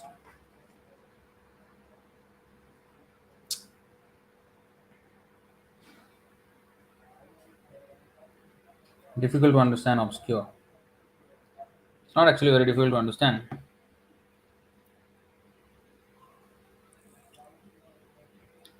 This gender identity is a complete rubbish. They're confused lot of people, that's all they are. So they have to be helped to come to the proper understanding. And this confusion all happens because of a lack of focus in life. You know, that's why they're so obsessed with their bodies, all these things, sex, sex, sex. It's all about having sex with man and woman, man and child, and whatever they're doing, stupid people. But we're not saying that in a demeaning way. It's an unfortunate position that they are in. So we have to help them. So the gender identity actually only male and female, and some are eunuch. That because of disorientation in the head. But actually, this gender identity crisis has come from the original problem because we are actually Prakriti. Krishna is the Adi Purusham, Govindam Adi Purusham. He is the original male. Male means the enjoyer. Female means the one who cooperates with the enjoyment of the male. One who serves the male in his enjoyment. That is a female by definition. So we are actually para Prakriti. We are energy of Krishna. So we are actually meant to cooperate with Krishna for his enjoyment. So we are female by nature, by spiritual nature. We are female. Krishna is the only male. So we are although female, now we in this material world, we want to be the male. So that is a gender identity crisis. So whether one has a male body or a female body, he or she wants to be the enjoyer. So that is a male mentality. That is our problem. We are actually females, but we want to be males. Huh? And boy and girl, they become attracted or whatever. But actually, what are they? Both are actually female because both are Prakriti. But one of them is thinking he's a male, one of them is thinking female, and then they both are. So it's actually kind of lesbianism, right? Female and female. One of them thinking male. And both are having male mentality. Both are females, and both are having male mentality. So in that way, it is gay. Their mentality is male. Their original nature is female. Huh? So in this way, they are not constitutionally situated, and they're doing all this bisexual, transsexual, this and that and everything. But actually, it's female and female with the mentality of male and male. But if we consider ourselves female and female, and our mentality also becomes female, and considering Krishna is the only male, then yes, our gender identity crisis will end there. Because this gender identity crisis pertaining to the body is only an offshoot of the real gender identity crisis that happens with the soul, spiritual gender. So that we have to understand. If both are same, why Prithu Maharaj is an example of submissiveness and Parikshit Maharaj is an example for humility? Well, both are pure devotees, both are submissive, both are humble. Maybe there is slight difference here and there, but vastly they are synonymous. Um, you know.